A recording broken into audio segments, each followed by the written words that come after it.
would help pay some of that down. And if you actually wanted to help the waiters and the waitresses. If you argued it got you $8 billion and you taxed it, you would never get $8 billion because people just wouldn't use it then. But there's also people who sit back and will be in districts to say, you know what, I couldn't get anybody to invest, but that investment be able to spur and grew something else because you extended out for 3 years. So they view it as a big benefit. So just because somebody believes that it's benefit doesn't mean somebody paid them any money. That's what people get wrong. Do they understand how it works or no? Look, members of Congress know about this much about everything. No, the reason I ask is I oftentimes feel we have people in Congress come here, and when you explain to them the benefit is not to the investor, it's not the person who actually has the money. It's the person. It's the person managing the money. Yeah. So we're effectively incentivizing the manager of the money to do their job. Yeah. But and we've decided at the end of the day, but the member is sitting there and saying, somebody invested in my district that brought me jobs. I don't know who got the greater part of the return on that. Yeah. All I know is I didn't get an investment in my district that built that factory that saved that company. That's the job of the member. So they're not sitting back and saying what was fair on the payout.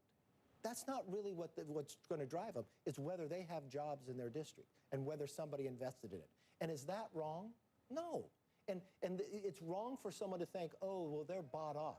No, they're not. They're bought off by their constituents that they want to get them jobs, and these are the only people they're paying attention because, you know what, in some of these small districts, no one else pays attention to them, and they're not getting investments. Thank you.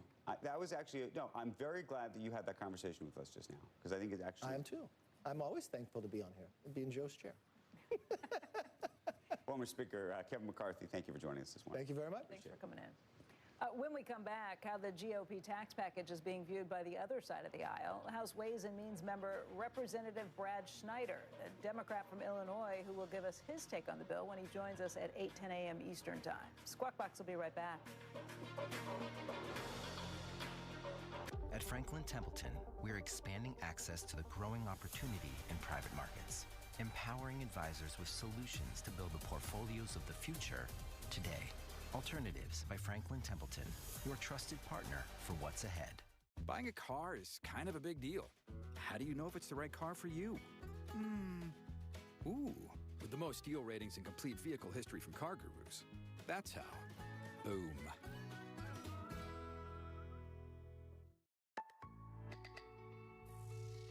Weight loss. For so long, I felt stuck. I tried and tried again. Lost weight, gained it back. But Zepbound means change. Zepbound is for adults with obesity to help lose weight and keep it off. Activating 2 naturally occurring hormone receptors in my body, Zepbound works differently. It's changing what I believe is possible when it comes to weight loss. It's changing how much weight I lose, up to 48 pounds. And some lost over 58 pounds.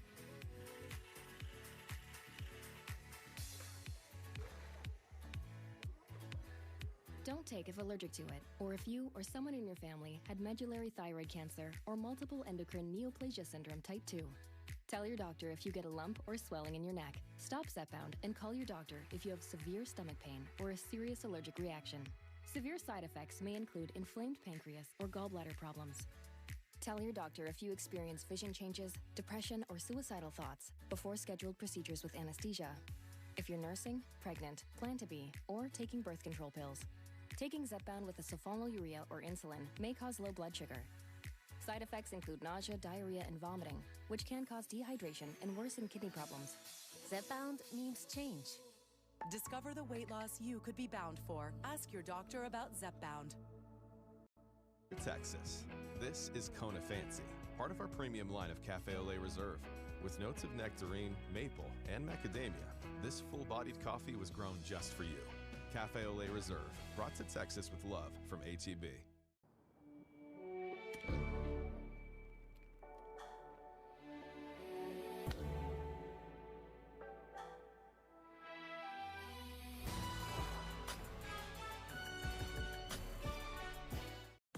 Marshall's buyers have a very particular set of skills. They can hunt down the latest trends. Double denim is back. So chic. And take quality very, very seriously. They're highly trained deal-making professionals who travel far and wide to hustle the best of the best for you. We get the deals. You get the good stuff. Marshalls. Coming up, former FDA Commissioner Dr. Scott Gottlieb on the impact of President Trump's executive order to lower drug prices, what it could mean for R&D and innovation, and what's happening at the FDA right now. Squawk Box will be right back. It is amazing to have a collagen. I used to have a probiotic, a green juice. I replaced it all with this Arma colostrum. And if you don't know what colostrum is, it is amazing. It is a bioactive whole food. It has all the essential nutrients you need for your skin, your gut, energy, focus, mood, performance, your hair, like immune system. It strengthens, supports all of that. The first thing I noticed was the energy and recovery that it had after workout. If you want to try it, try armor.com. Picasso is transforming luxury vacation home ownership with over $100 million in gross profit. Even though they're a private company, you can invest alongside world-class VCs for a share price of $2.80. Visit Picasso.com/invest to learn more. Are you throwing away money on your car insurance? Yeah, that's exactly what I'm doing. Try Insurify. We help you compare quotes and save half on your car insurance. I like it when things are convenient and save me lots of money. Go to Insurify.com and save up to $1,000 a year on your car insurance. At Morgan Stanley, old school hard work meets bold new thinking. Partnering to unlock new ideas, to create new legacies, to transform a company, industry, economy, generation. Because grit and vision, working in lockstep, puts you on the path to your full potential. Old school grit, new world ideas. Morgan Stanley. Rather than get rich quick, I believe in get rich slow. The high yield cash account at Public actually had higher rates than anything else I was able to find online. I don't want to be losing sleep over having made risky investments. I needed something stable that could really give me long-term financial benefits. I know my money's working hard for me, and I know I can access it anytime I need it.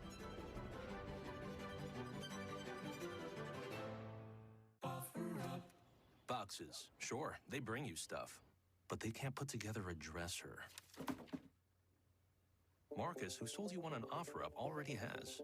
Discover life outside the box. OfferUp. Insurify. At Insurify, we make it easy to cut your car insurance bill in half.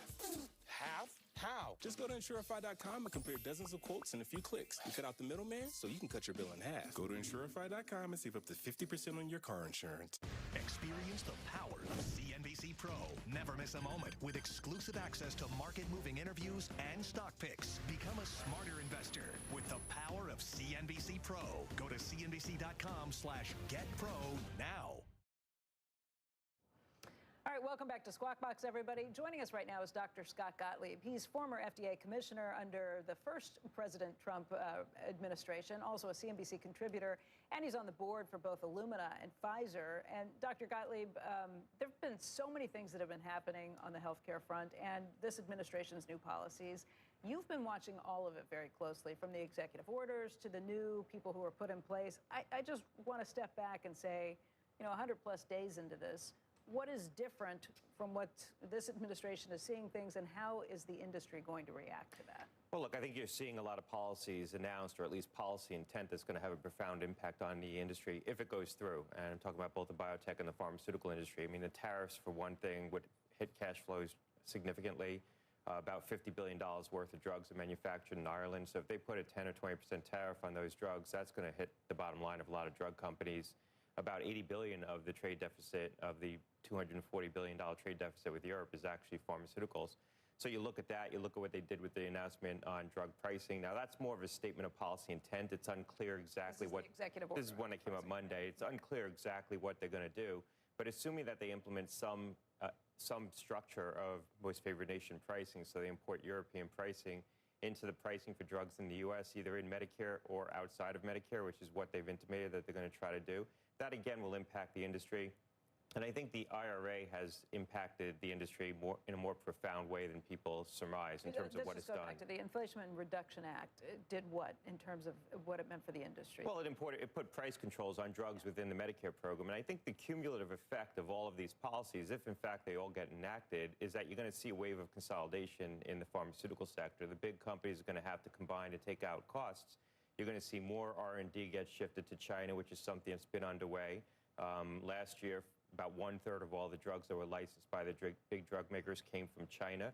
I think the biotech industry, I don't want to say it's going to be a tailwind to them, but I think you're going to see the big drug makers look more earnestly to the biotech industry for outsourced R&D as they have to cut their own R&D budget. So if you take down cash flows that much, they're going to have no choice but to consolidate. And I think the FTC is going to have to be accommodative because these are going to be the impacts of the policy. Does that mean less money overall put into research and development down the pipeline, and that means less innovation? Yeah, there's no question that there's a correlation between the amount of innovation that we see in the drugs that get put into development and the amount of R&D that gets spent. R&D budgets will have to get cut, and there'll be fewer companies investing in R&D. And you're seeing money come out of life sciences more generally with the cuts to NIH. So it's the cumulative impact of all this, I think, is going to have an impact on the innovation sector. Now, look, it's a big innovation sector in the United States. It's been one of our real crown jewels. So there's resiliency in there, but you're going to see less drugs coming out. And at the same time, remember, costs are going up significantly. They're far outpacing inflation in terms of the cost of development. Doing a trial with a complex pharmaceutical, a cell and gene therapy, costs well over $1 billion, upwards of $2 billion. Putting a single patient in a clinical trial with a cell and gene therapy is $1 million. Just one patient, enrolling them in a pivotal study. So the costs are going up. The budget's going to come down. I had actually seen Janet Woodcock making an effort to try and push down how much it costs to get through some of these trials, particularly for rare diseases where it's prohibitively expensive, and it just means that these small patient populations are never going to see any innovation if something's not changed there. Do you think this current FDA is open to change like that? I think they talk about it. It's harder to implement that, and I haven't seen actual policy announcements that would do that. I think in terms of trying to lower the cost of development, it's a difficult thing to do because you have to look towards smaller trials, you have to look towards collecting less data, and then you get complaints on the other side of that equation that you're cutting corners. And so this is a difficult thing to do. They just appointed someone to run the Biologics Center at FDA who over many years has attacked the agency and said the agency was too lax with its requirements for the approval of cell and gene therapies and opposed many of those approvals because he said that the FDA wasn't asking for enough outcome studies. So it's going to be hard to square that kind of philosophy, and that's the person they appointed into this role with trying to, Vinay Prasad. That's right. That was just last week's announcement. Right. News cycle comes so fast. There are some people in the industry who are massively concerned about this. You sound pretty even-keeled about it. How big of a problem is this?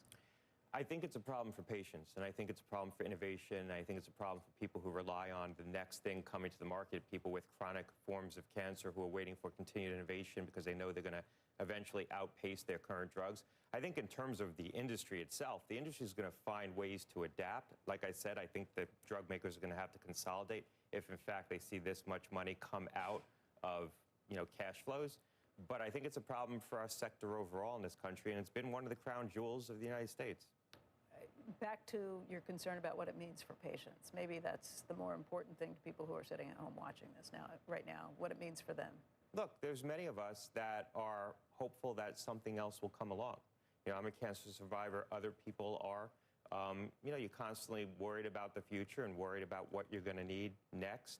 There's a lot of people with chronic autoimmune diseases that the current crop of drugs are good for now, but they're looking towards something better. That's been the hopeful thing about the pharmaceutical sector. We've seen so much innovation over the last 20 years. It's really been a profound transformative change in terms of the kinds of therapeutics that are available. They'll still be available. People are going to still invest in this. There's still going to be a return. I think you're going to see less overall innovation. There's no way you could take this much money out of R&D if, in fact, all these policies go forward and get more innovation for it. We can't get that much more efficient that quickly. Everyone's trying to do that. AI isn't going to be a magic solution here, and other tools that come into play, and the FDA isn't going to magically transform the development process. That's going to be a more deliberate, multi-year effort to try to make that process more efficient, if in fact they're even able to do it. Does the administration understand what you've kind of laid out as some of the broad impacts from the variety of all the policies that have been put in place? Is there someone in the White House who's listening? Well, look, we had a discussion the day of the inauguration on the set in Washington about President Trump and his enthusiasm for the innovation that he was seeing during the first term. I talked to him about the cell therapy approval, the first gene therapy approval on his watch, a drug called Kymriah, for treatment of an acute form of leukemia in a pediatric population, how enthused he was about that approval. That was in the State of the Union address. Right, and he talked about in the State of the Union, the right to try legislation really was a personification of his enthusiasm for that technology. He used to talk on the campaign trail about space-age drugs. People would call me up and they'd say, what's a space-age drug? And I would say, I think he's talking about these cell and gene therapy approvals. So I think he has enthusiasm for this innovation and these technological advancements that we're seeing. I don't know that he is thinking about exactly what's happening at FDA and how the price controls may impact investments in these kinds of innovations. And there's not as many people in the White House this term as there were in the first term that are very focused on health policy issues. There's people who have backgrounds in other areas and are focused on other policy making. So a lot of this policy making is really coming out of HHS and Secretary Kennedy, and is being, administered by the people who are running these agencies. It's not as much White House directed. Eventually, I think people are going to have a discussion with the president about the potential implications. I'm sure some of those discussions have happened already.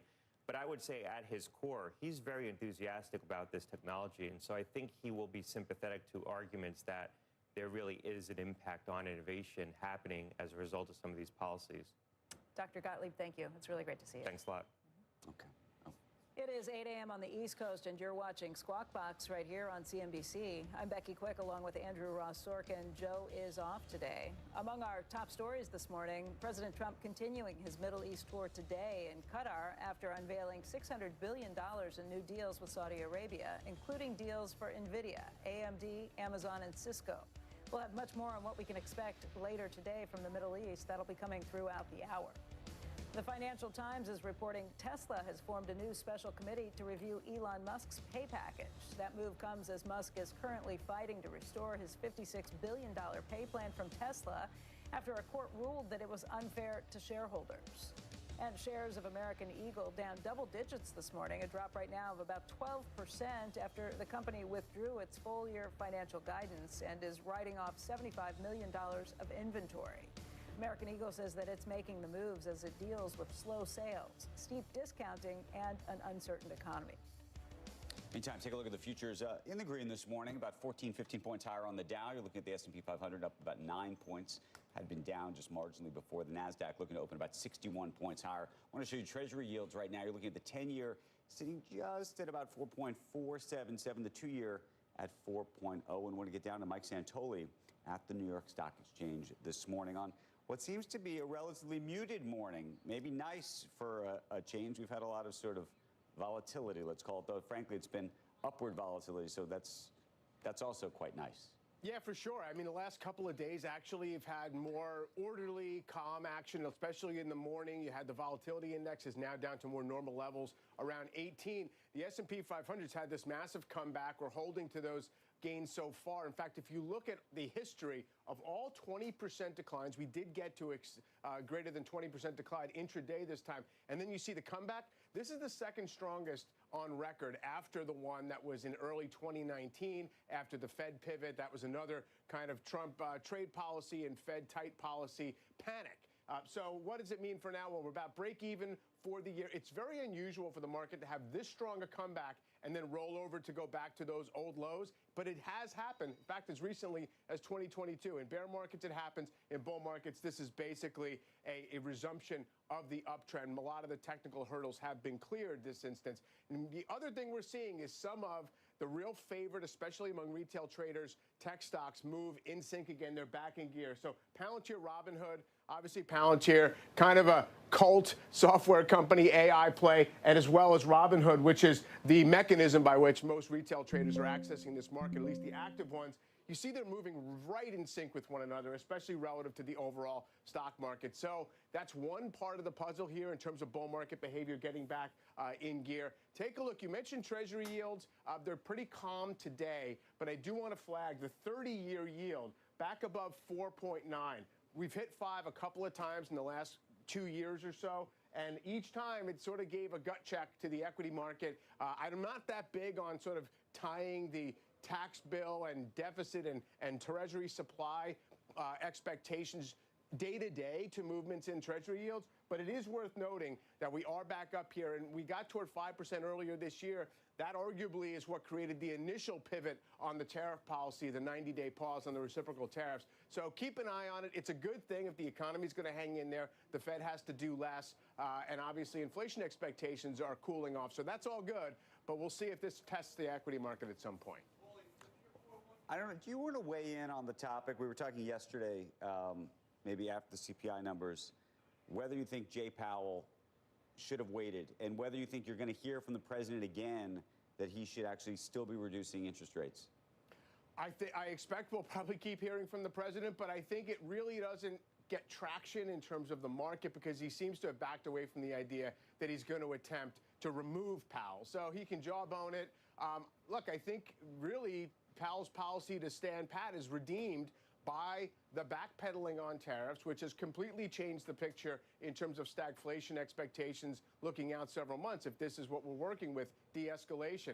So that was always going to be the risk. He could have cut, and then all of a sudden the president comes out and says, never mind on tariffs, and we're off to the races on the economy, and then who knows if that means inflation again. Look, I don't think that the biggest challenge for this economy or market is that the short-term Treasury, short-term Fed funds rate is above 4.25. I think there's going to be room to cut, but probably in a way that's more normalizing policy as opposed to responding to an emergency. Okay. Mike, thank you. Always good to talk to you and get your perspective on it. Thanks. See you soon. When we come back, can Republicans pass a tax package without the Democrats? Ways and Means member Congressman Brad Schneider joins us next. And later, we drop anchor on trade, shipping, and tariffs with Maersk's president of North America. Also, find out if a trade deal beyond the 90-day agreement holds water.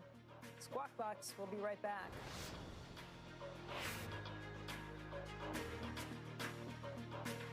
When I started Walton Goggins Goggle Glasses, I didn't know how to turn all this fancy prettiness into a classy-looking logo. But GoDaddy Aero does, with its magical AI powers. It not only creates it, it slaps that sweet thing everywhere. Double check that. That's pretty good. Yeesh. Not crying, are you? Let's tighten that. Ooh. Wait, what was that? What? That? No, don't worry about that. Here we go. Asking the right question can greatly impact your future. Are you qualified to do this? What? Especially when it comes to your finances. Do you have a question? Are you a certified financial planner? Yes, I'm a CFP professional. CFP professionals are committed to acting in your best interest. That's why it's gotta be a CFP. Find your CFP professional at letsmakeaplan.org.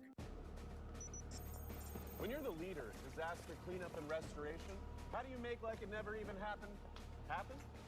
Fire it up, Randy.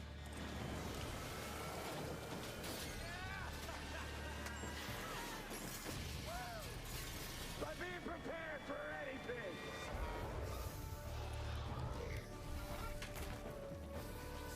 Whatever comes your way, there's a pro for that. Serve Pro, like it never even happened. Ever worry that you're drinking too much? Take back control with Or Health. Or Health provides access to medication proven to help. A daily pill to drink less, or to quit drinking altogether. Text CNBC to 710-710 to learn more. I get my ideas from Mad Money everywhere. I look at everything as a stock. I study it all the time. My viewers are my bosses. You come to my show and you learn how to do stocks. Mad Money, weeknight 6 Eastern, CNBC. I love the viewer. Order canceled.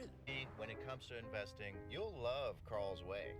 Take a left here, please. But there's a... Carl's Way is the best way. Is it? At Schwab, how I choose to invest is up to me. Exactly. I can invest and trade on my own. Yes, and I let them manage some investments for me, too. Let's move on, shall we? No can do. I'll get out here. Where are you going? Schwab. Schwab. Schwab, a modern approach to wealth management.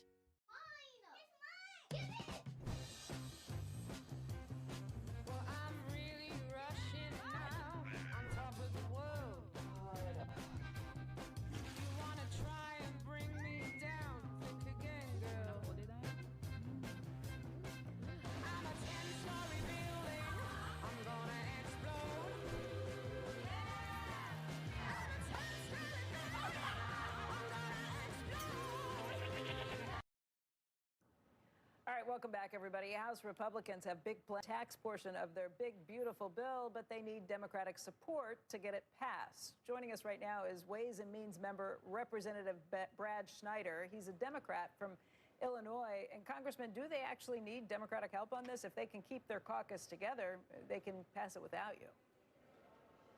The Republicans have made it clear they don't want Democratic support. They have 220 members. They need 218 to pass this.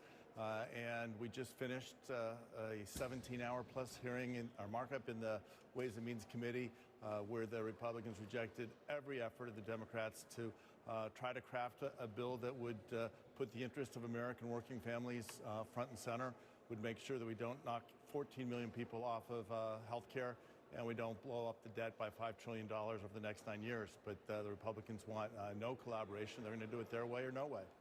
Congressman, it reminds me of exactly what the Democrats have done when they're in power, too. If you don't have to reach across the aisle, why would you? It's how Obamacare got passed, too. Yeah, no, that's the issue with reconciliation. The Democrats did it in 2010. The Republicans did it in 2017. Here we are 8 years later. And that's the challenge. The reason we are looking at the tax bill with the deadlines, artificial deadlines that were established in 2017, is because the Republicans insisted on having a partisan bill. When the parties work together, as you saw a generation ago with tax reform in the 1980s, you can actually, or 1990s, you can actually come up with good legislation that will stand the test of time. That's not what's happening here. I wish we did that. I introduced an amendment at the very end, which was more just a symbolic statement of let's go to the blank slate, let's put the tax bill on the table, let's work together, Republicans and Democrats, to put the interests of the American people front and center. I mean, honestly, I think the answer is you have to win elections to do that. You didn't win enough to force them to have to deal with you. Absolutely. We need to win the next election in 2026 for a lot of reasons, not just for responsible legislation, but to stop what's happening in the executive branch as President Trump is undermining the Constitution, ignoring the rule of law, and trying to break down the balance of power. But to try and save this from just becoming a political discussion, let's talk a little bit about ideas that you might agree with some of the things that they've done. I would assume you agree with maybe the executive order on pharmaceutical pricing that the president has put out. Are there other issues within what the Democrats are doing in this or what the Republicans are doing in this tax bill that you would agree with? Maybe not necessarily 100%, but are there areas that you think, okay, we could work together here? There's absolutely areas we can work together. We talked about this in the markup. We can provide extension of the 2017 tax rates to 98% of Americans. No one over earning less than $400,000 a year would see an increase in their tax rate, and that would have a cost of $1.8 trillion. Instead, what the Republicans have done is loaded up a package that will cost more than $5 trillion, and they're borrowing to pay for that, borrowing from next generation to pay for tax cuts for billionaires like Elon Musk. That makes no sense. So there are things we can do. We can work to try to address the SALT cap. We can work to make sure that there's more affordable housing across the country. So many cities are facing a housing crisis. We can work to help people with the child tax credit. We can work to help companies with the R&D tax credit. There are things that we agree. The Ways and Means Committee passed legislation last year that passed the House and died in the Senate on housing, on child tax credit, on R&D. There are things that we can definitely work together if the Republicans are willing to open the door, sit at the table, and allow us to have those conversations. Congressman Schneider, if the Republicans don't get this passed, then the tax cuts from 2017 will roll off and we'll revert back to where we were in 2016. Would that be preferable to you? No, what would be preferable to me is what we're just talking about, to have the chance to sit down at the table, Republicans and Democrats, to look at the tax code, what makes sense, how do we create incentives for people to start small businesses, how do we help young families buy their first home and start saving for their future, how do we help families provide education to their kids and make sure that all Americans have quality, affordable health care. Those are the things that we should be talking about instead of the partisan approach that's being taken right now. Like I said, elections have consequences. If you guys want to be at the table, you got to win more seats in an election. Congressman, thank you for your time. Thank you. Hey there. Coming up, a new experience coming to Airbnb. The company planning to let travelers book services all across their app now. They want to become the everything store for services across the world. And we spoke with CEO Brian Chesky, an interview you do not want to miss. He explains it all next. First, though, take a look at this morning's futures. We do have some green on the screen, and things have gotten better. Dow up about 37, 38 points. You look at the S&P 500 up about 12 points. The NASDAQ looking to open 68 points higher. Squawk Box returns after this. There's some things that work better together, like your workplace benefits and retirement savings. Voya provides tools that help you make the right investment and benefit choices so you can reach today's financial goals and look forward to a more confident future. Voya, well planned, well invested, well protected. Did you know that your life insurance policy is an asset that you can sell? Hi, I'm Jay Jackson. I'm the CEO of Abacus Life, and for almost 20 years, we've been purchasing life insurance policies from seniors just like you. In fact, you can use the free policy value calculator at abacuspays.com, and in just seconds, you can learn what your policy might be worth. The premiums were getting unreasonable, so we sold ours. And for more than we expected. For many of my clients, selling their life insurance to Abacus was right for them and their estate plan. Selling your life insurance policy can be a safe, smart choice for many seniors.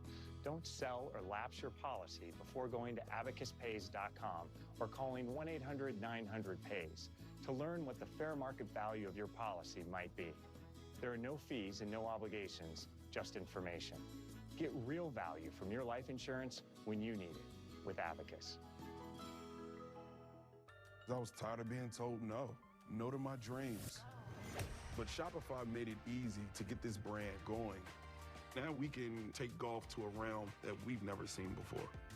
We're Eastside Golf, and we're powered by Shopify. Picasso is transforming luxury vacation home ownership with over $100 million in gross profit. Even though they're a private company, you can invest alongside world-class VCs for a share price of $2.80. Visit Picasso.com/invest to learn more. Where are all the animals, Dad? Don't know, kiddo. Just not our day. It's a rare thing when someone you've been with for so long finds a way to surprise you. It's like discovering E-Trade's easy-to-use platform now comes with expert insights from Morgan Stanley to help you navigate the markets. Mom can speak walrus?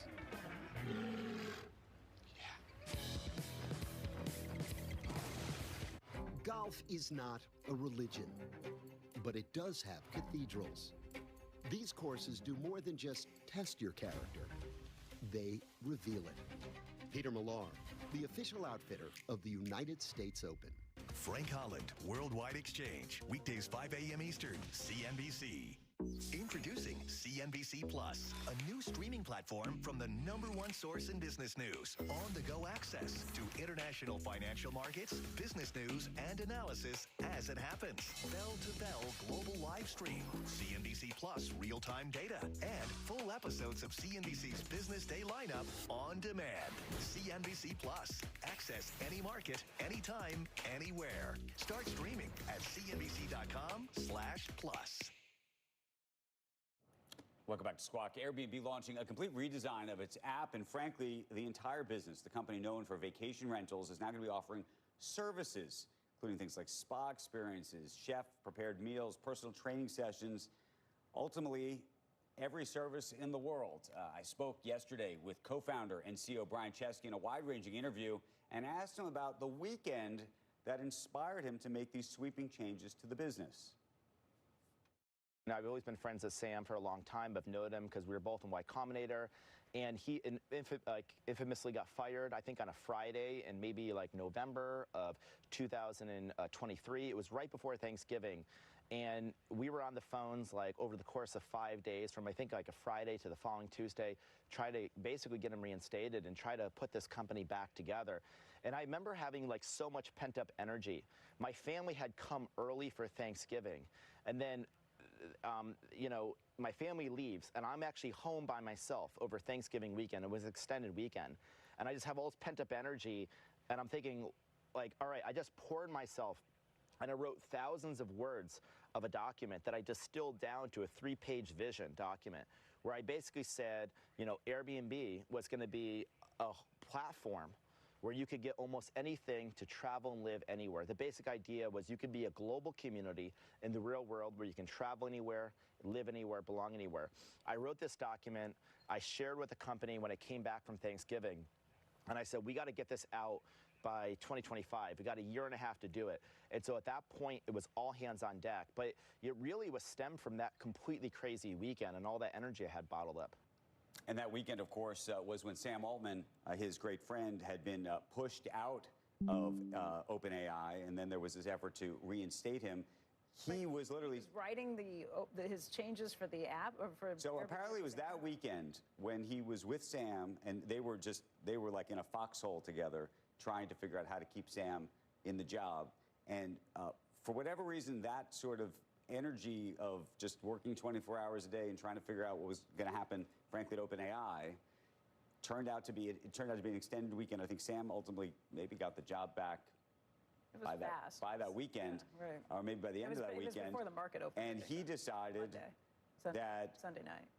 I think that, in a way, what he was trying to suggest was inspired him to say, you know what, I'm going to make my company a whole new thing, and try to really sort of like change the whole business, if you will. And that led to this memo, which then, of course, he presented to his team. And I asked him whether he was frankly scared to make all these changes, given the success that they've had, because this is a real rewrite of the company.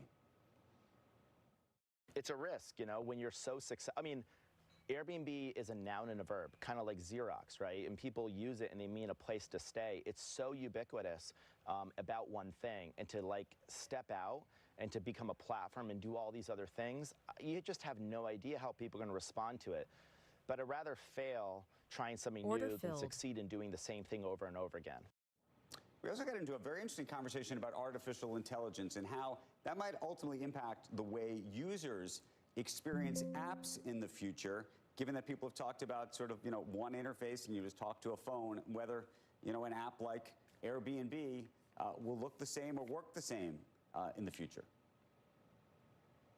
There's some AI maximalist views that there's going to be this one like interface to rule them all. It's going to be like one chatbot, like maybe ChatGPT. It's going to be one interface, like maybe voice. And I think the problem with all those mental models is they try to simplify the future.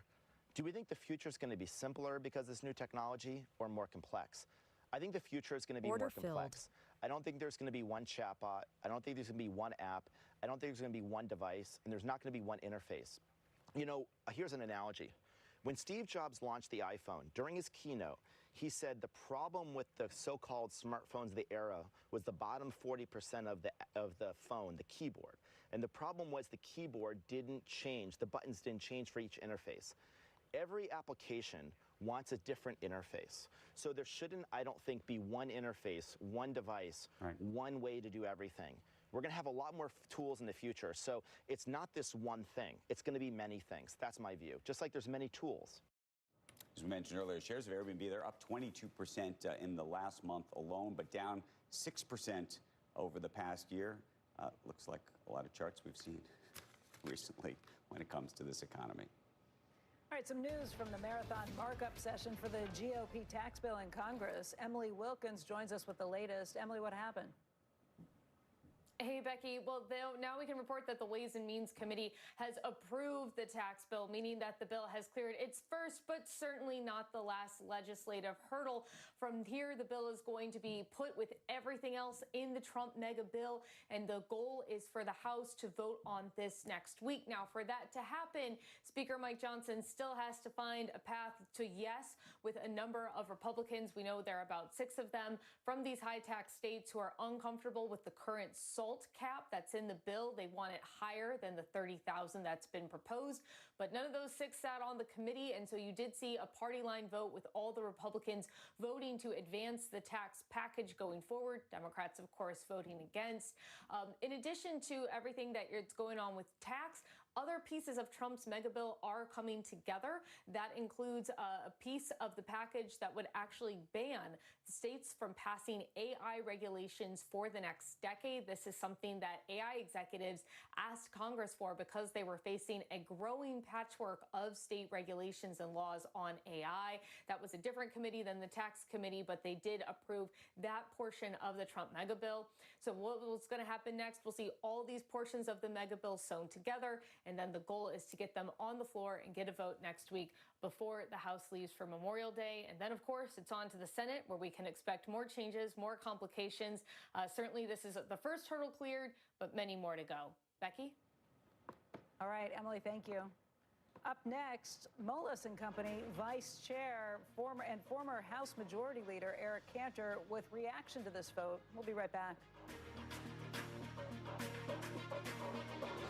At Baird, we have investor relationships in 35 countries and market expertise in over 40 industry verticals, all to help make the most important investment connections of all, yours.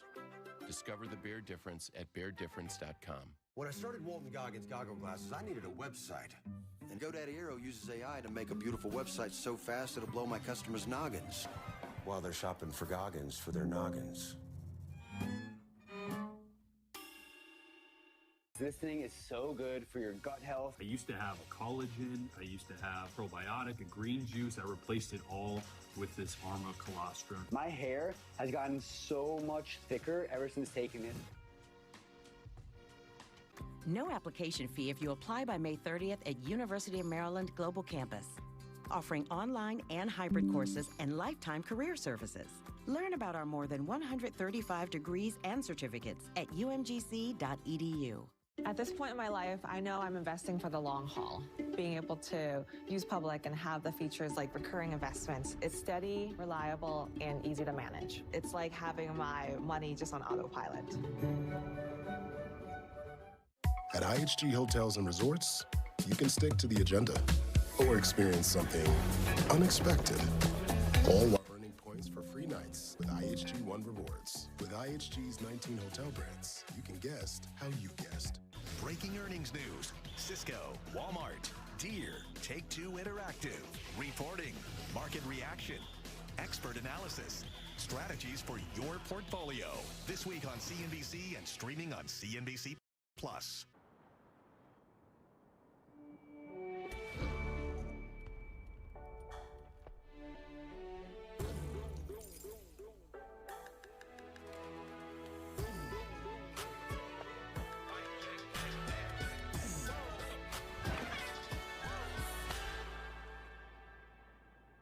My spot, mic drop. My spot, mic drop.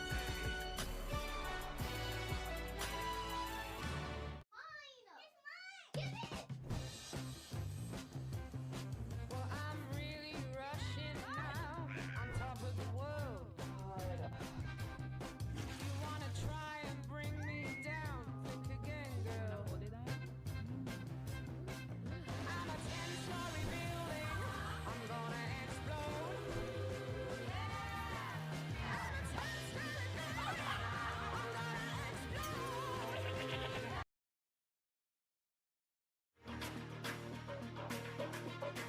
Order filled.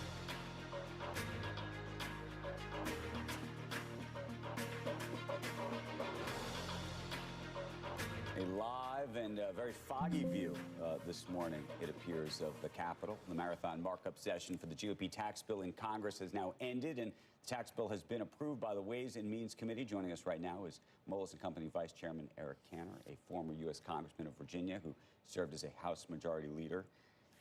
Let's just go brass tacks.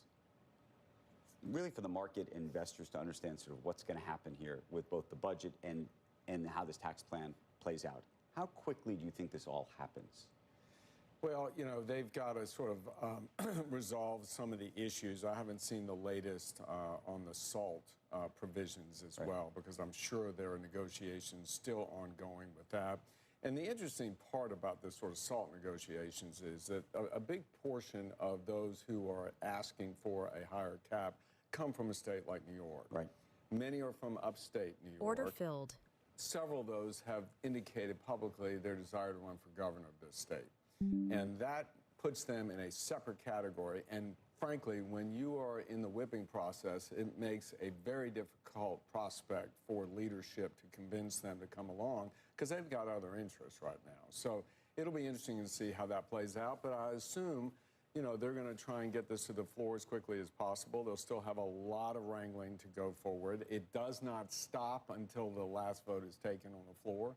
And then they got to worry about the Senate. Well, that's what I was going to say. So there's the fault lines inside of the House to begin with. By the way, it's May 14th. Do you think this gets inside the House, wrapped up? Is this something that happens in a week? Is this something that happens in 2 weeks? I mean, we had the speaker here a couple months ago. He said this would be done by Labor Day. Not by Labor Day, by Memorial Day. Yeah. Well, it's not going to be done by Memorial Day. Maybe Labor Day, but maybe not. I do think the X-date announcement by Bessent earlier, I think this week or last, about when the debt ceiling needs to be raised in August, I think that does put a hard deadline on things that you can probably suspect. Now, Congress does act on deadlines like that. So I suspect that we're going to be seeing this throughout the summer until the end of July.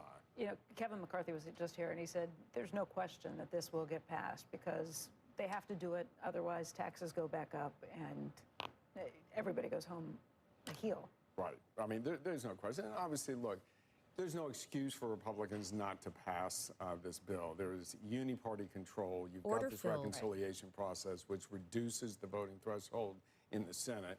But look, there's provisions in here, and I know from, you know, our client perspective at Moelis, you know, we've got a lot of folks in the clean energy business, and there is significant reductions in the benefits that were afforded the clean energy business, the renewables industry in the IRA bill that are being taken away. And I suspect the Senate now is going to be very active on those issues, and it's one of the unanswered questions as to what else will be sort of messed with in this bill. When you look at the distinctions between the Senate and the House, how do you think that breaks down? Well, I mean, I do think the unanswered question has been, where do the conservatives come down? Because, you know, the Medicaid issue, although the CBO, the Congressional Budget Office, gave Republicans a lot more credit for their changes to Medicare, and essentially what those changes are is increased screening of recipients and more consistent screening as to who should get the benefit or not. But there's really not reform in terms of trying to go back to what was done during the Obamacare bill, which expanded the universe of coverage. And that's the real objection by the conservatives. So there has been some noise made in the Senate that they'd like to see some more of that as well. But it comes down to the votes and what they can really do on Medicare. So you've got Medicare up in the air. Still in the House, you've got, I mean, not Medicare, Medicaid up in the air in the House, and you've got Medicaid in the Senate. And I do think the IRA provisions will become more focused in the Senate.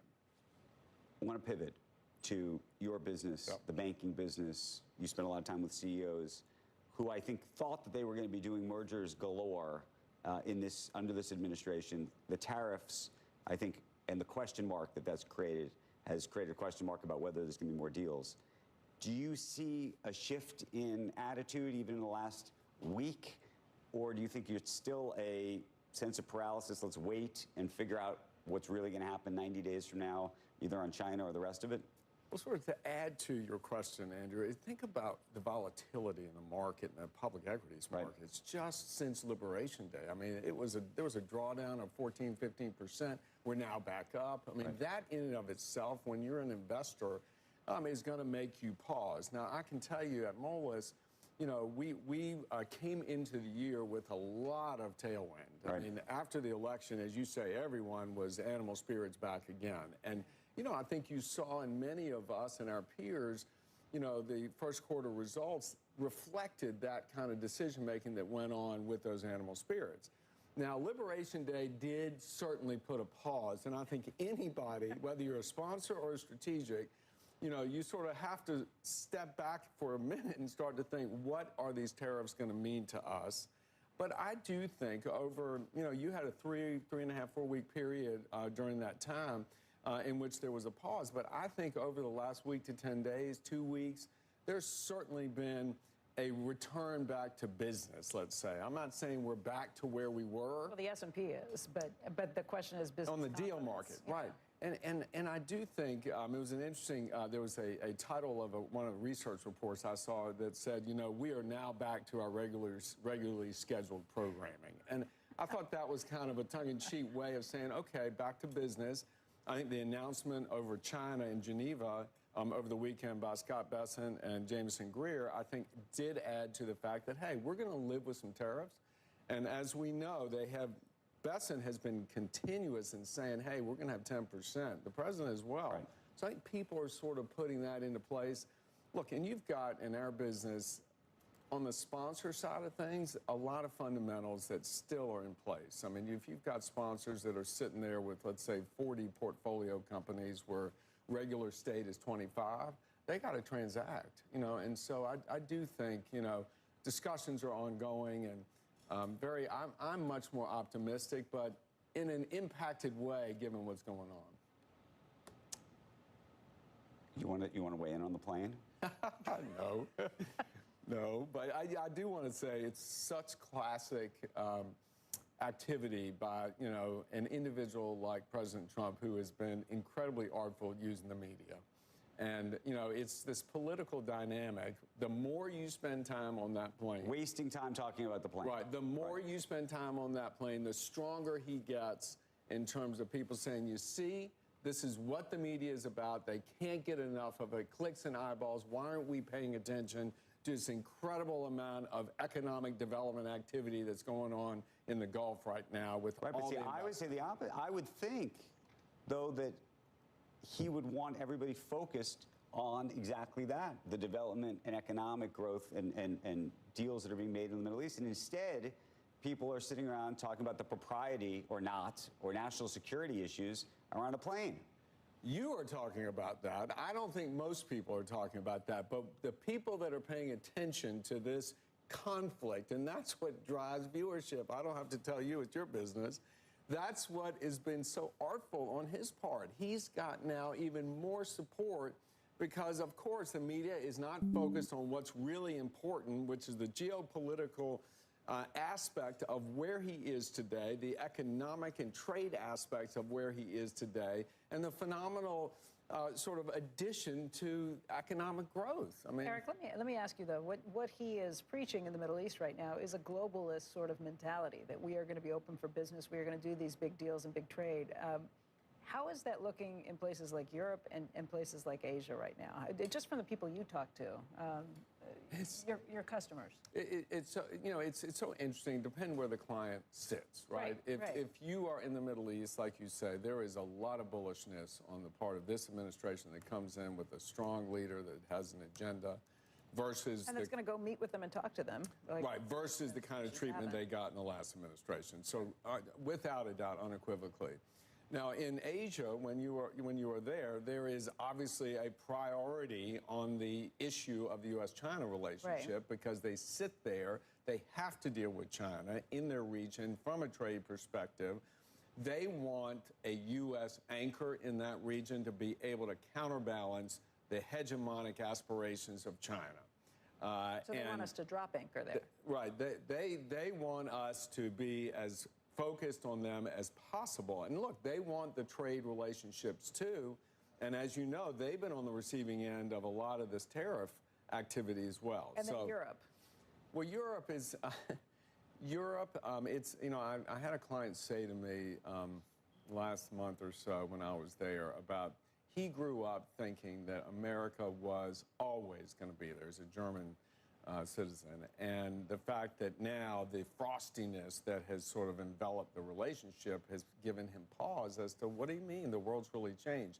I'm not so sure. You know, again, this is the way Donald Trump acts. If you look at Congress and the majority of those members, they're going to want the transatlantic alliance to maintain strength, but they also want Europe to bear its fair share on the part of defense spending. It's a fine line to walk. Yes, and the way he goes about it also causes a lot of angst among business people, because it's not how they sort of usually conduct Because he's a bull in a themselves. china shop. Right. I mean, it's just like Doge, too. Look, there is a time where it's very effective. there are questions about the unintended consequences down the road of the immediate effectiveness of it. 100%. And I just saw Scott Gottlieb coming out here, and he'll tell you too, and he was on air saying that, even in DOGE, there is this across-the-board attempt to go and reduce, the level of employees and waste, fraud, and abuse. But in the meantime, you better be careful because you may throw out the baby with the bathwater. Right. Exactly. He talked about at the FDA, a lot of the key people for getting innovation through, getting thrown out with that, and stuff that President Trump was very proud about in his first administration. Bringing down drug costs through the generic sort of track that Gottlieb put into place. Again, those are the kind of unintended consequences that I don't think that DOGE or anybody there doing would say that they aim to do. Same thing when you talk about Europe and the trade relationship and the security relationship. These are democracies where these leaders in these countries have to answer to their constituencies. Correct. So when you raise the volume like this and put the pressure on those leaders, look what happened in Canada. It was the same thing. Like that population reacted to Trump's trolling of Trudeau and elected Carney. Right. So. Thank you, Eric. This is great. Appreciate it. When we come back, shares of Maersk steaming ahead on news of a 90-day pause on tariffs between the United States and China. We will speak to the company's North American president next. Squawk Box will be right back.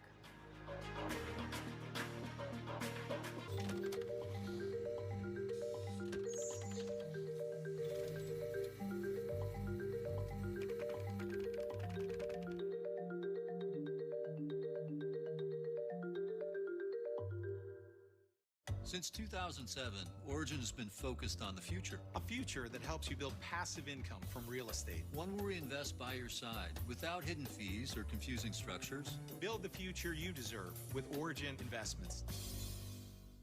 Double check that. That's pretty good. Yee. Not crying, are you? Let's tighten that. Ooh. Wait, what was that? What? No, don't worry about that. Here we go. Asking the right question can greatly impact your future. Are you qualified to do this? What? Especially when it comes to your finances. Do you have a question? Are you a certified financial planner? Yes, I'm a CFP professional. CFP professionals are committed to acting in your best interest. That's why it's gotta be a CFP. Find your CFP professional at letsmakeaplan.org. Are you throwing away money on your car insurance? Yeah, that's exactly what I'm doing. Try Insurify. We help you compare quotes and save half on your car insurance. I like it when things are convenient and save me lots of money. Go to Insurify.com and save up to $1,000 a year on your car insurance.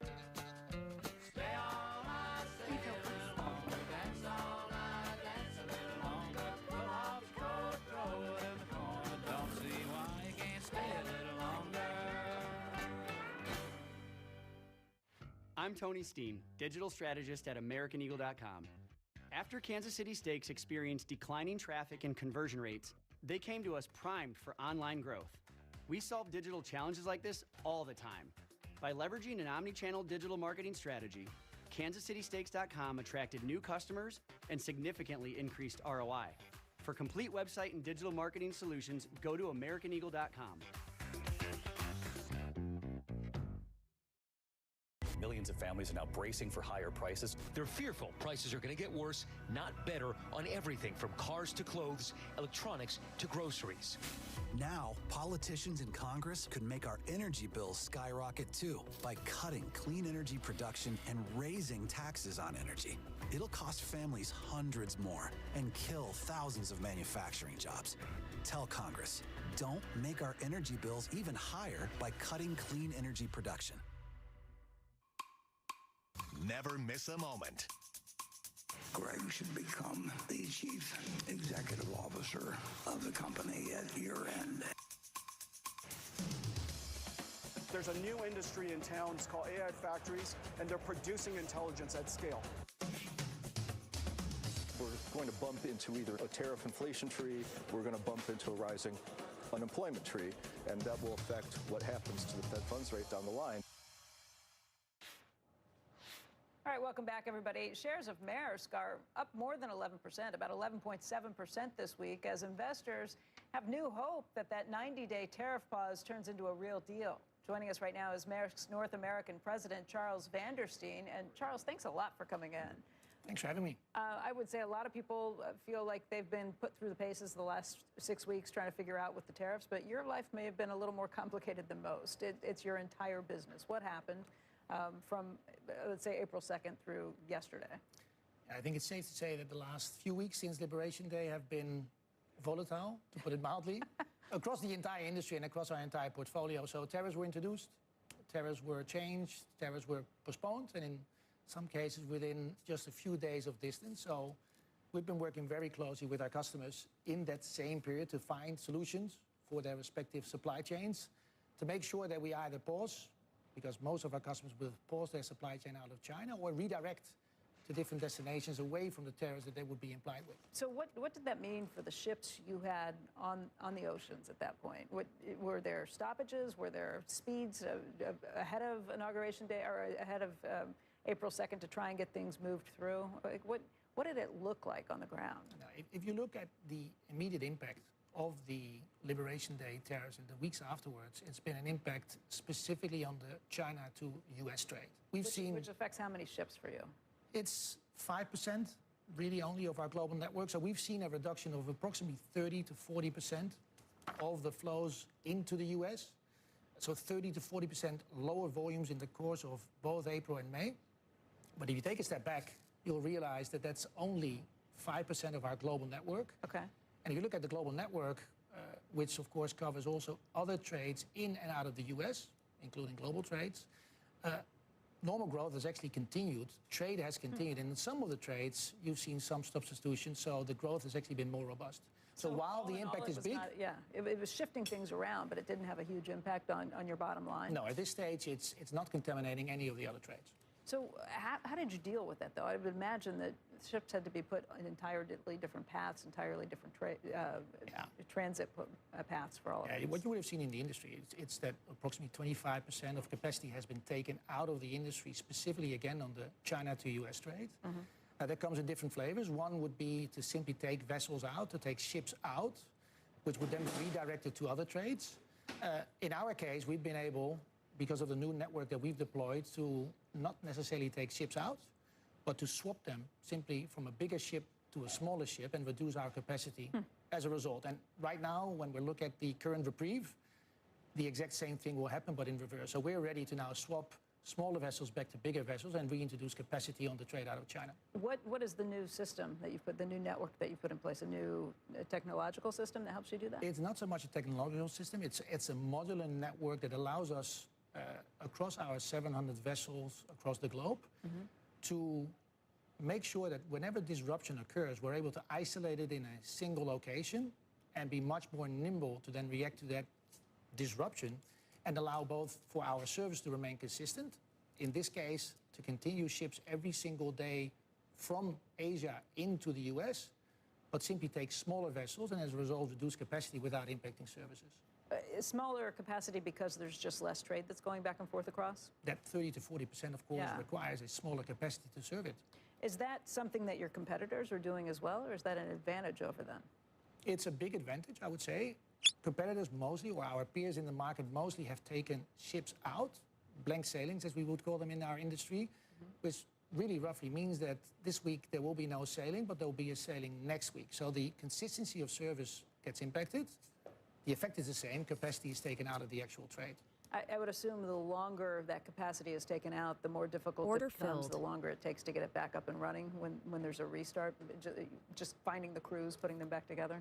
It's actually not that complicated, but I would argue the main challenge today, as we speak, as the details of the reprieve become more clear, that over the next 90 days, there's clearly going to be pent-up supply that sits in China that needs to be reintroduced to the supply chain and get towards the market here in the US. So to bring capacity back in for vessels that have been redeployed elsewhere will be more difficult. In most cases, those vessels will be waiting for the reprieve and actually are, within a few days, available again to ship. I mean, it's kind of amazing if you're looking at your one-year chart. You're still up 14% over the last year. There was that huge drop-off on April 2nd as everyone reacted to the tariffs that were put in place. How do you prepare for any and all of this? Are you still making the same sort of CapEx investments that you would be making in new ships that come years down the road? Does any of that change? I would say nothing at this stage changes. I think the uncertainty that sits in the market is one that is time-bound.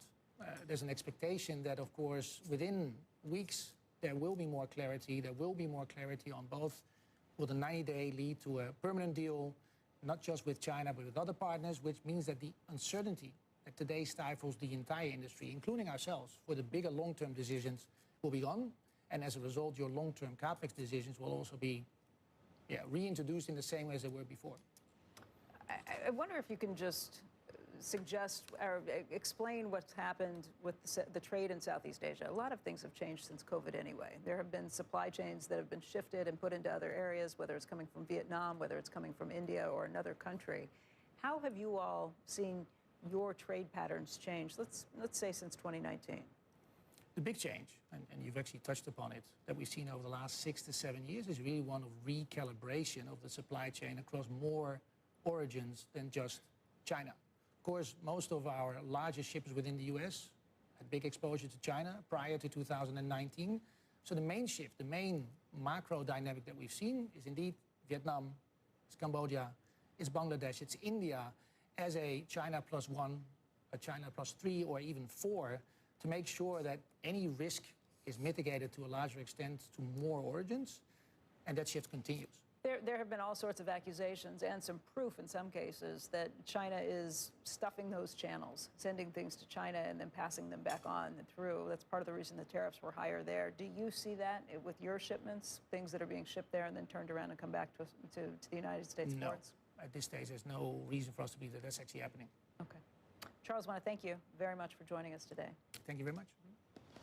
Okay, still to come, trouble brewing at Starbucks. We're going to bring you some of the details in just a moment. Futures right now, take a look at where we are. We got some green on the screen, 37 points higher on the Dow, NASDAQ up about 47 points, the S&P 500 up about 10 points. We're coming right back.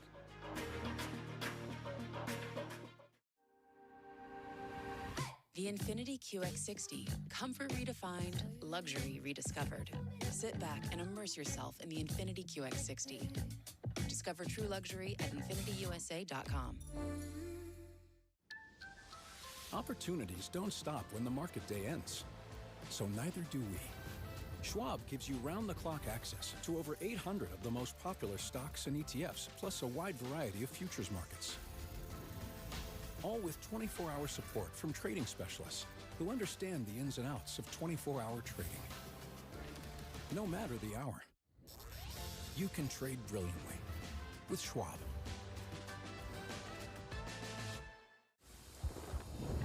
This area is a perfect spot for wind generation.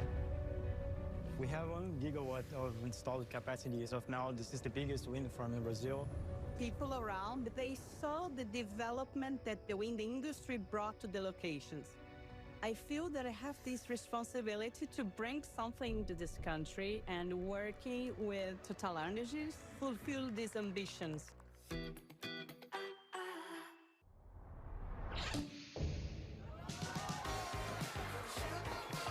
Decking and railing that's ready for anything you throw at it, even John's 40th. Trex, performance engineered for your life outdoors. The club is really about empowerment. Empowering you to manage your own money. He makes it easy for someone like me to understand how to invest my money properly. Booyah, Jim! Join the club today. Go to cnbc.com/join. Jim. Hey, when I switch to T-Mobile, you'll give me an iPhone 16 Pro, and I can keep my old phone? That's right. No trade-in. There's always a trade-in. Not at T-Mobile. For the first time ever, there's no trade-in needed. No! Yes. Also, at T-Mobile, you save at least 20% versus the other big guys. I feel like I have to give you something in return for karma. Box of raisins. Order I'm filled. a mom. A balloon. Banana peel. For the first time ever, when you switch to T-Mobile, get a new iPhone 16 Pro on us. And keep your old phone, because there's no trade-in needed. Take whatever you want. Believe me, when it comes to investing, you'll love Carl's Way. Take a left here, please. But there's a... Carl's Way is the best way. Is it? At Schwab, how I choose to invest is up to me. Exactly. I can invest and trade on my own. Yes, and I let them manage some investments for me, too. Let's move on, shall we? No can do. I'll get out here. Where are you going? Schwab. Schwab. Schwab, a modern approach to wealth management. Order filled. I want to get Sean. He's got to look at some of this morning's pre-market movers. Frank. Hey, Andrew, we're going to begin with some tech names moving higher, at least in part on enthusiasm from the president's trip to the Middle East. Take a look here. You see NVIDIA shares. They're up to about 2 3/4%. AMD up over 3.5%. Both of these companies made deals with Saudi AI company Humane to sell advanced chips.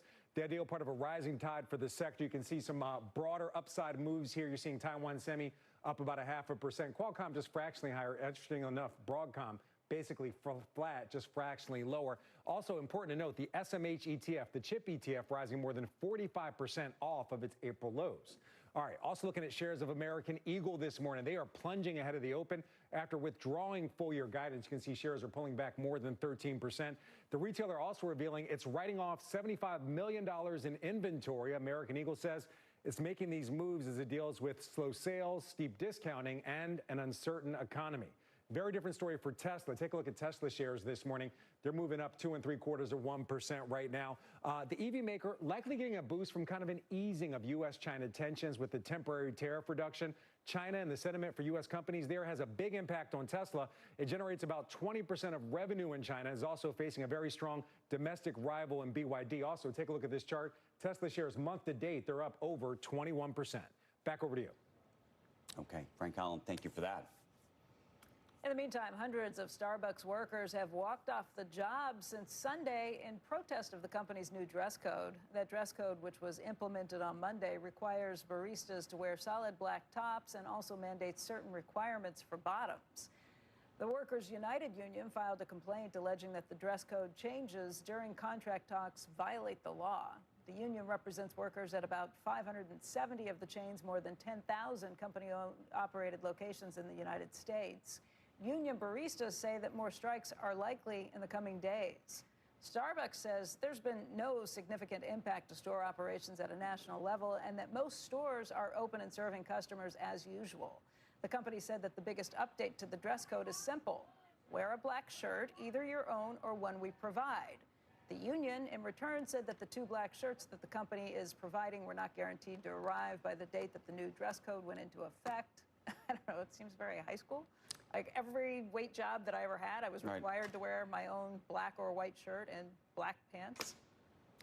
Yeah, look, this is just an example, unfortunately, of, look, I'm sure there are times where unions do great things for workers. This is like one of those situations where, just on its face, you say to yourself, doesn't make a lot of sense.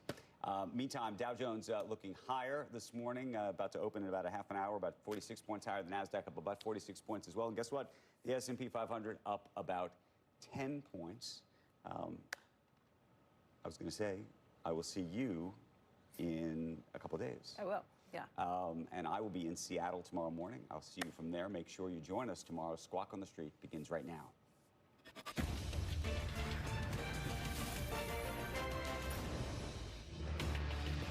Good Wednesday morning. Welcome to Squawk on the Street. I'm Carl Quintanilla with Jim Cramer, David Faber at Post 9 of the New York Stock Exchange.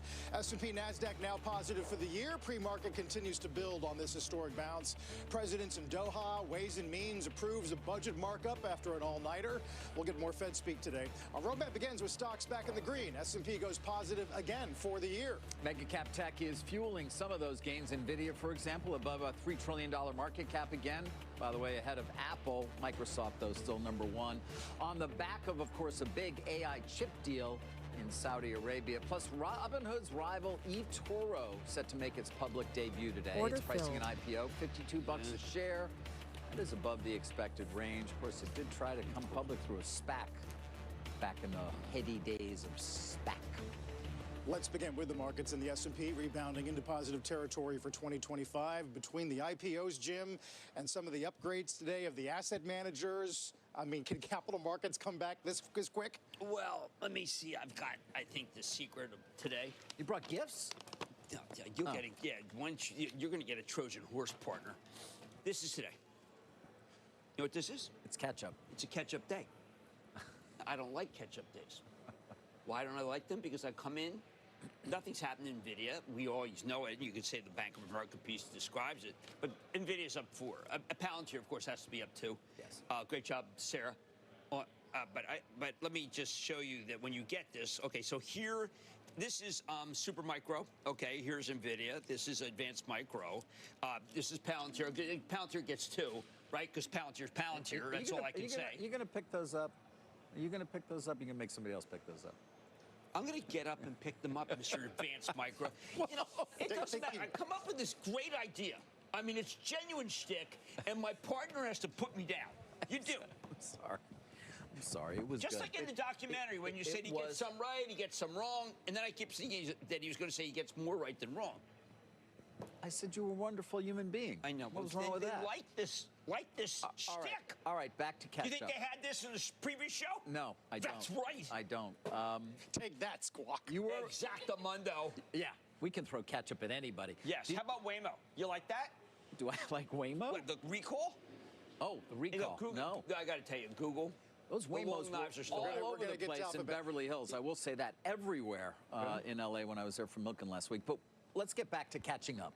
Because you are making a point. I'm making and a point by the way, I don't like stocks going up after up, and there's nothing new. The AI trade is back. It's as if nothing ever happened. Oh, God, you see people starting to talk about DeepSeek again?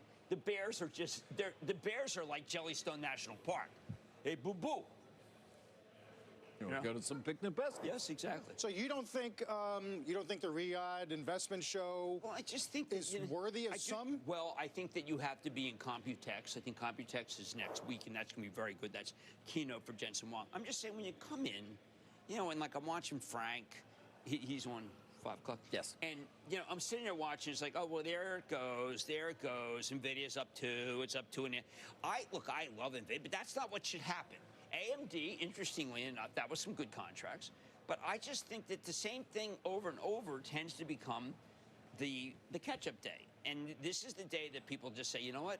Look at that NVIDIA. I got to get in that. And it's up 50% from the April low. That's why I brought the catch-up. I should have brought Hunt's. Yeah, nobody eats Hunt's ketchup. No? No. Only Hunt's. You brought the good one. You're ConAgra? Huh? Yeah, I am. I like my high fructose corn syrup pure. There you go. I ate but to Carl's point on NVIDIA and in Tesla, the move in Tesla in the last couple of weeks, obviously Palantir never goes away. It's the memification of... Palantir's going to 200. I told him it was at 50. I said it goes to 100. Carp with the president 100 goes to 200. But, you're kind of fighting...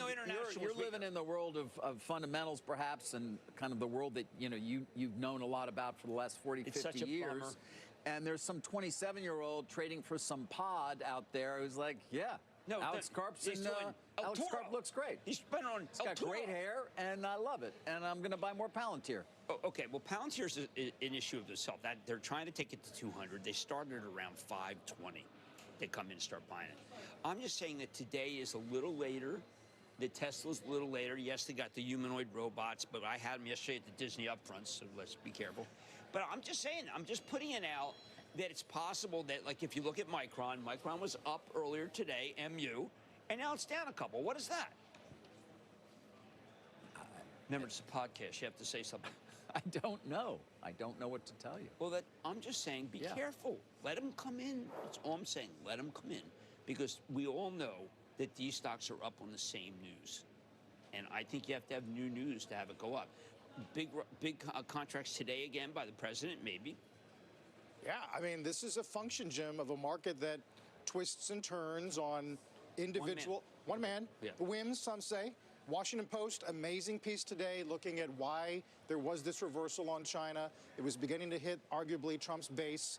50 times since Inauguration Day, the administration has issued either a new or a revised tariff policy. Jeez, well, I think that the bottom was called.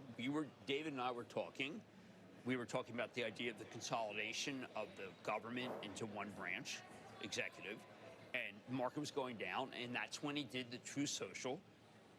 Great time to buy. He called the bottom within 2 hours. By the way, this guy people have said you do want the president should be your financial advisor. He told you to buy stocks last week too. Like you're, and if you had, you'd be up. You're nice. And 2 weeks ago today, it was Biden's stock market. It was. That was the Biden stock market. We switched that. That's when it went away. You listen to Mike Wilson. I listen to President Trump. Okay. Okay. All right. You can have Wilson all you want, Mr. Wilson.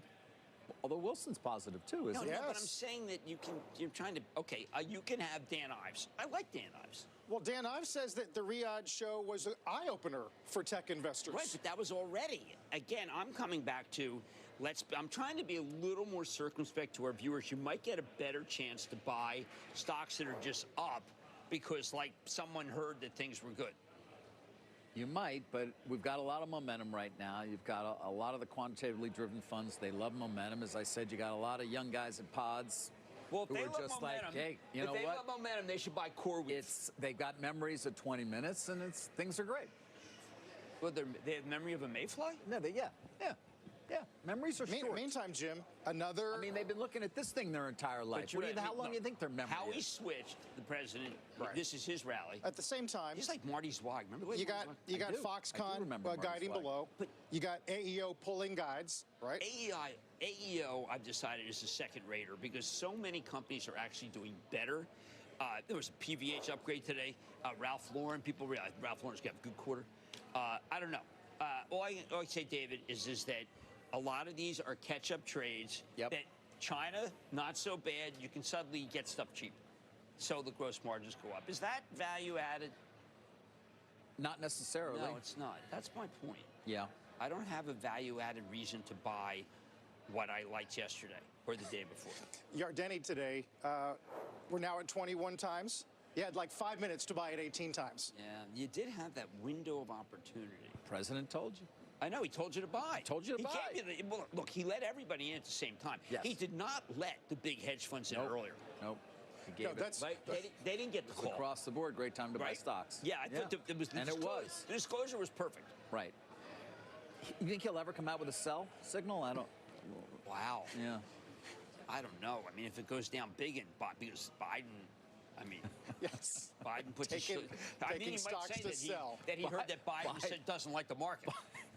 I don't know. It's not. I don't know. Meantime, George Jim, Clooney. The budget picture solidifying a bit. Ways and Means party line vote after a 17-hour markup. Mike was mentioning earlier the long bond still knocking on the door of 5. Yeah. Yeah, I know. But when you go back over what Paul Tudor Jones said, it's that same rap, the billionaire rap, inflation, recession. Interest rates going higher. Just how much money have you made during you had an 18% gain during Armageddon? You did, but there are plenty who believe this is a bear market rally. We will revisit. We will revisit the lows. That the economy itself is still weakening. Right. The Fed's position is unclear. I don't know. What do you? Goldman today, for example, their house view has not been that constructive. No, it but they has, come but out. Consumer goes up. debt's been falling. Balance sheets in good health. The difference between soft and hard data is the widest probably since the 70s. This is a bank rally. It's led by banks of all things. I mean, come on. That's incredible. Yeah, you've been talking about Goldman's move recently. The Goldman move is a classic move. You buy Goldman today? I don't know. No, you're a little late. Well, we got upgrades of Carlyle at TD and KKR at Morgan Stanley. Well, those got really clubbed. Waiting for Blackstone ahead of CoreWeave. CoreWeave, by the way, is See almost that? $60. Yeah. It's up another 4 today. Yeah. I'm just saying, early morning buys is done by. You say it's done by Quan. 65. I say that was at 67 earlier today. Yeah. It's 67. It's 7:03. It was at 67. IPO at 40? What was that? Yes, correct. 40. Order filled. CoreWeave. It's been a great thing to own. In Trader, right? The Trader, like in Trader. Yes, I know. Jersey Zone. The CEO of the company. He's not from, he's not exactly from he's neither from Sun Valley nor Sunnyvale. Okay. He's from Jersey. Yes. A lot of people Order are. filled. No, but no, What is the he's a point tech of guy this? from Jersey. Yeah, okay, so there are no tech guys from Jersey? When was the last time you had a tech guy from Jersey? Thomas Edison. He was a good one. That was a good one. He was good. Thank you. Edison was good. You mentioned Alphabet earlier. Melius. He was born in Edison. It's really incredible. It's amazing how he was born in the town. It was named for him already. I don't know how that worked. Melius today has this chart looking at Google searches for ChatGPT. Was that unbelievable? And do we have that chart? Because it's like, by the way, DeepSeek. Oh, look at that. See the DeepSeek? I know. That was like the bear story that they told. It was, you know what it was? It wasn't Carmi. It was his brother, Spernthal. So Ben writes, it says this really kind of characterizes the innovator's dilemma that exists at Google. When your own machine is directing you to another arrival. I just said, write this in email. I said, this is your time to come out and say that Waymo doesn't work either. Just do a whole big Google attack. On the 20th, though, Alphabet is having that I/O summit or meeting, and there are some questions in terms of what new products they may introduce. Right. What new lines they may move into, so to speak. I don't know, something worth keeping a close eye on. Well, all we want to know is, are they still going to continue to write a $20 billion check for what? For who? For what? To Apple. Possibly, yeah. Well, the Justice Department may not like that. See, they're a pitiful, helpless monopolist. Well, there was a piece the other day saying better off some of the parts, break them up. Oh, you mean the Justice Department? This is like AT&T? No, get ahead of them, right? Exxon? I mean, we all know YouTube alone would have a value at least equivalent to that one would expect of Netflix. How about YouTube getting that NFL game? Yes, it's an exclusive. As Brazil as well, right? Yes, and these would be interesting. Jets have two new wide receiver to go in. I'm aware, right? We have Garrett Wilson as well, but there's no reason to discuss the Jets. No. The Knicks, however, we can talk about. Well, I was You're free to Cowboys, anytime you want to discuss the Knicks, I'm happy to do so. Particularly, hopefully, after tonight. Although I'm going to tell you that I think the Knicks are in the final. We're going to go on El Toro and we're going to put some money on the Knicks. Can you do that on El Toro? No, I think we do it on Robinhood. When is Robinhood and DraftKings? When are they all just going to get together? Admit that they're all the same thing. Well, I don't know. I can do that during the break. eToro, yeah. Want me to put that during the break? I can get that thing. I'm friends with both guys. Why not? What? I'll make that happen. Hey, can we go back to the show? Sure. Okay. We never left. That's true. Yeah. Okay, so you take all these the PVH call, you take all these. Now, everyone knew that the numbers go up the moment you switch on China. So why today are we getting the call? And the answer is that the analysts were hopelessly behind this. They're behind. And almost every call that I saw today, with the exception of this Merck downgrade, I mean, Merck, I mean, like, they just don't stop with the Merck, it says to me, there's nothing. They don't have anything. Airbnb, Chesky was on. That was kind of interesting. And this Carvana piece by Morgan Stanley is really good. We do have J.P. Morgan. Interestingly, they've been bearish. The backpedaling on China, they say, does lower recession odds back below 50, but we still see the risks skewed to the downside given the damage already done to confidence and the risks that other things like regulatory, deportation, taxes, maybe don't go the bull's way. I don't know. There's not going to be empty shelves in the stores. That was the problem. It was going to be like gum. Like what? Gum. Gum. The Soviet, there was only going to be gum. The Soviet department store chain. The Soviet Safeway that I talk about in Washington, D.C. That's back why in I the mentioned it. That's why I thought that you would get something that you taught me, but I guess, No, I didn't get the reference to gum. I'm sorry. Yeah. Not all of us are up to date on our Soviet. So the question is, stores. How many of these stores called the president? Who got to the president and said that we're going to have a problem with retail? Was it Doug McMillon?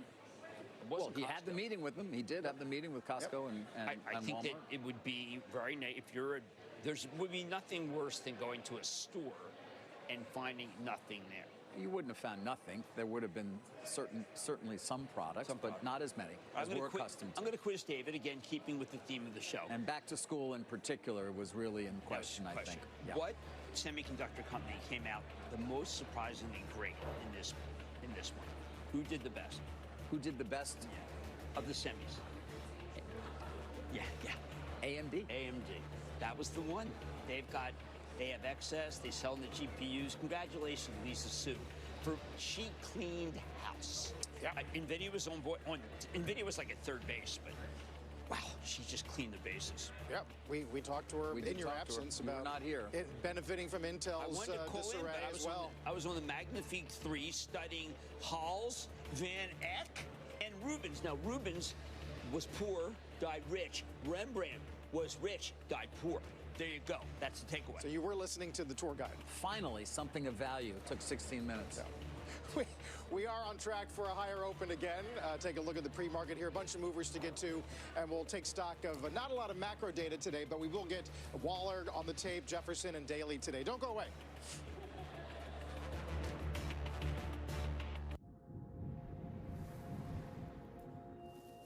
At Capital Group, we see active ETFs differently. We collaborate, designing them to remain strong, preparing them to weather the ups and downs of the market. That's what sets our active ETFs apart, so they can be rooted at the core of a portfolio. They're meticulously crafted to endure. Capital Group, actively different, active ETFs.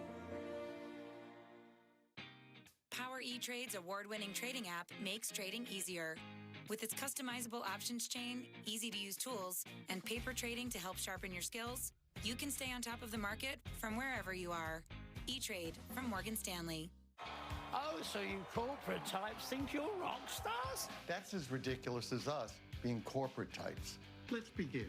Rockstar move using Workday to handle all our AI agents. Well, watch me handle my agent, Gary. Bubbly water, no bubbles. So what'd you do this weekend?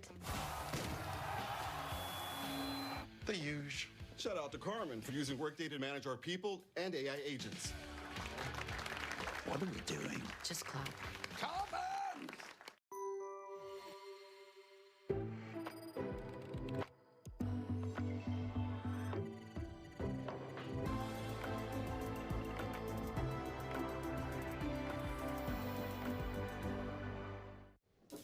Good morning. Welcome to CNBC Plus. Where to? Countdown to the opening bell. Don't go anywhere. New York for the Open. On our way. CNBC Plus, on-the-go access to global market data, news, and analysis as it happens. Access any market, anytime, anywhere with CNBC Plus. Start streaming at cnbc.com/plus. Dear Texas, this is Kona Fancy, part of our premium line of Cafe Au Lait Reserve. With notes of nectarine, maple, and macadamia, this full-bodied coffee was grown just for you. Cafe Au Lait Reserve, brought to Texas with love from H-E-B. You're telling me when I switch to T-Mobile, you'll give me an iPhone 16 Pro and I can keep my old phone? That's right. No trade-in. There's always a trade-in. Not at T-Mobile. For the first time ever, there's no trade-in needed. No! Yes. Also, at T-Mobile, you save at least 20% versus the other big guys. I feel like I have to give you something in return for karma. Box of raisins. I'm a mom. A balloon. Banana peel. For the first time ever, when you switch to T-Mobile, get a new iPhone 16 Pro on us. And keep your old phone, because there's no trade-in needed. Take whatever you want. From Rose Bowl festivities to Major League ballparks, ESPN Experiences takes you behind the scenes and inside the action. Next stop, the Travelers Championship. Your all-access pass starts here.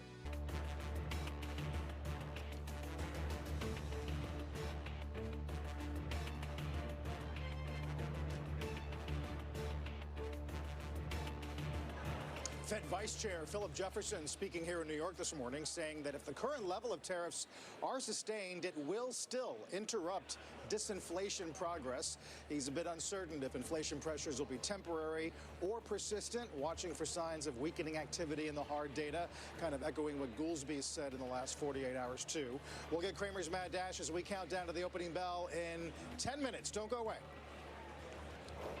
The Sohn Conference, May 14th in New York City. When you buy a ticket, you get direct access to the best ideas from some of the world's most successful investors, while helping to fight childhood cancer at the same time. On stage this year, Steve Cohen, David Einhorn, Larry Robbins, soccer star Gerard Piqué, and the mentalist Oz Perlman. Find out more at sohnconference.org. It's where Wall Street unites to fight childhood cancer. With a Shield-level annuity from Brighthouse Financial, your portfolio can benefit from growth potential with a level of protection from market volatility to help you follow your plans wherever they take you. Brighthouse Financial. Build for what's ahead. This holiday, celebrate the freedom to cook anything, anytime, anywhere. Only on a Blackstone, America's best-selling griddle. It's a smart move to get a second opinion. You do it when you're looking for a contractor. You definitely do it with medical advice. So why not with your stock market investments? We can help you see opportunities you may be missing. At Henyon & Walsh, it only takes a second to schedule your free second opinion. So what's there to lose? Speak to Henyon & Walsh. The second opinion people. The grind catches up with everyone, even me. That's why I trust Cunol Ultra High Absorption Turmeric to support my joint health. It's the #1 doctor-recommended form of turmeric. It helps you keep doing the things you love at every age. Cunol, the brand I trust. Goldilocks needs a place of her own, and fast. Thankfully, she's on Redfin. They update their listings every 2 minutes. And with so many options, she's bound to find exactly what she wants. This one's just right. Is she leaving? Yes. Oh, it's happening. It is happening. When my hair started thinning, I didn't want to hear the wisecracks.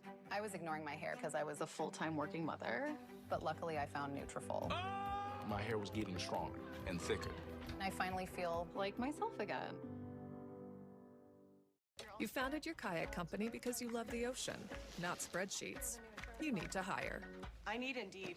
Indeed you do. When you sponsor a job on Indeed, candidates can find it easier, so you can hire easier. Visit Indeed.com/hire. We just signed the lease on our third shop. My assistant went to CustomInk.com to get new uniforms with all the locations. He found great products, uploaded new art, and had boxes sent to all the shops. Custom Ink makes it so easy. Get started today at CustomInk.com.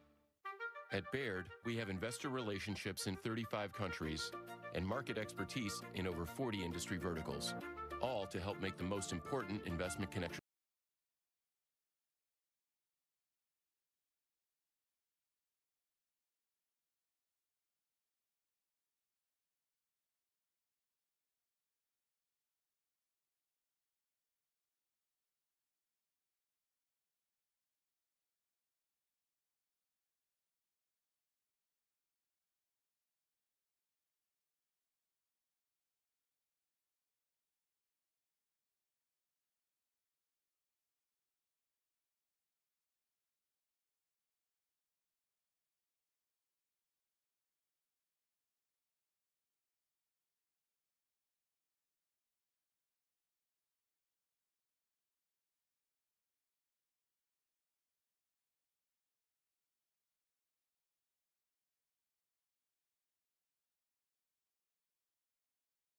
Hello, can you hear me now? Okay, that's good now. Now they downgrade to neutral.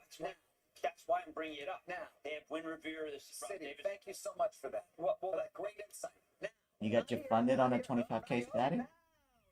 you sound just like when you used to do Robinson from the Ten Commandments, and you're back doing that Edward G. Robinson.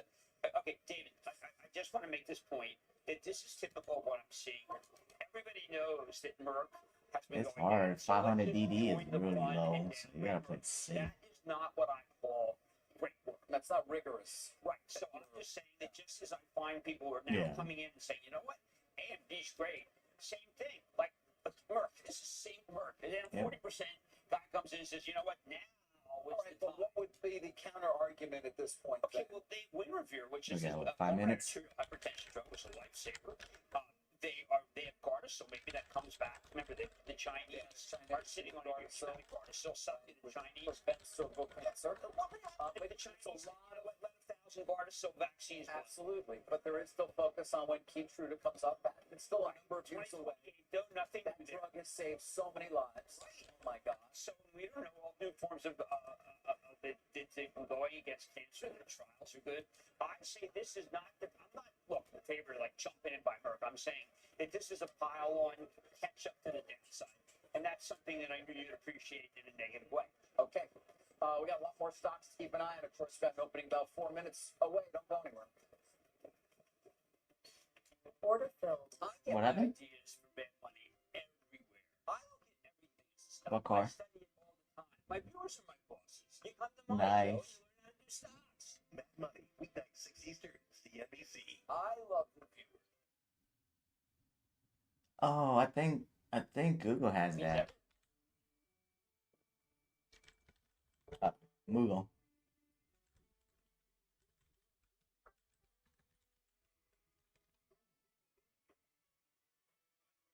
Yeah. Yeah.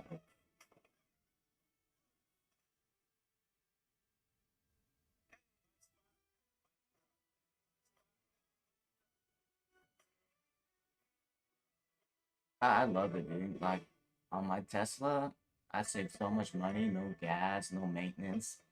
The only thing I had to replace is tires and windshield fluid, water.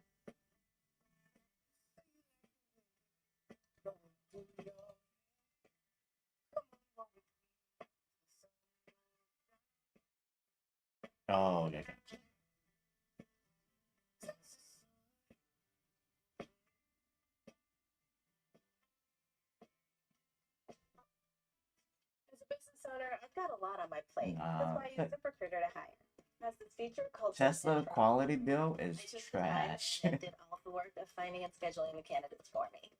It's a good. Choices and talked to great It has people good at the very software. The software is like top notch, but the build quality is just candidate dirt quality is shit. so good, I wound up hiring 4 in a week. Zip Intro. Post jobs today. Talk to qualified candidates tomorrow. Try it free only at ZipRecruiter.com/CNBC. At Public Rec, we develop premium performance fabrics that are built to Yeah. last and hard to live without. Our Daymaker pants, Oh with their damn, looks like various it's sizing dropping. options, are designed to fit your life's moments. More comfortable than jeans, more 2 stylish than minutes. sweats. I guess I'm not the easiest person to please. I like things just right. That's why I love Redfin's home recommendations. They know what I want even Hey. before I do. A Trust home the that's bot. Yeah. Nuveen invests with the foresight and vision to anticipate the needs of future generations. You do? Let me see. To build strong Yeah. portfolios that deliver lasting legacies. 10 minutes too. Invent and adapt for what's just around the corner. After 125 years of yesterdays, Nuveen knows your ultimate stakeholder. Okay, what? 1 minute left? Let's go. Nuveen. Invest like the future is I gotta waiting. push my The opening TTT bell on. is I'm brought like to you by way down on Nuveen. that. Invest like the future is watching.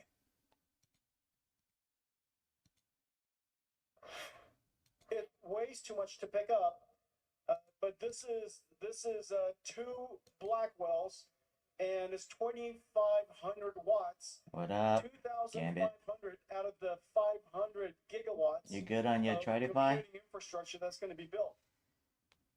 Yeah. Previous Jensen Wong yesterday So on straight to Saudi Monday. Arabia You without the good on leather that jacket, yet? as the president said. Shares of AMD also moving higher on news of this new $6 billion buyback. Oh damn. That's in addition to the $4 billion as of the end of March, total of $10 billion, Jim. Well, look, I need to go back to TPT and just start making them again. GPU that's a competitor to NVIDIA hasn't been doing that well. That's what I'm doing. I'm gonna focus on pickpocket and like ARM fucking is taking it to work NVIDIA's less on microwave, who's Apex. taking it to Intel when it comes to servers. I think that this is just an inexpensive stock. 15 minutes still And looks they've good on at NQ, least so I still once don't want again, to short yet. is-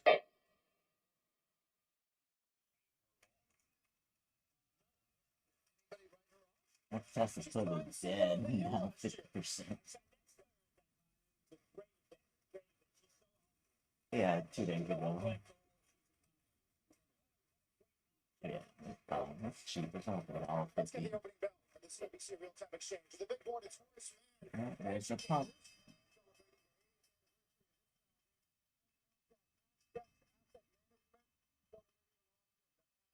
Order fills.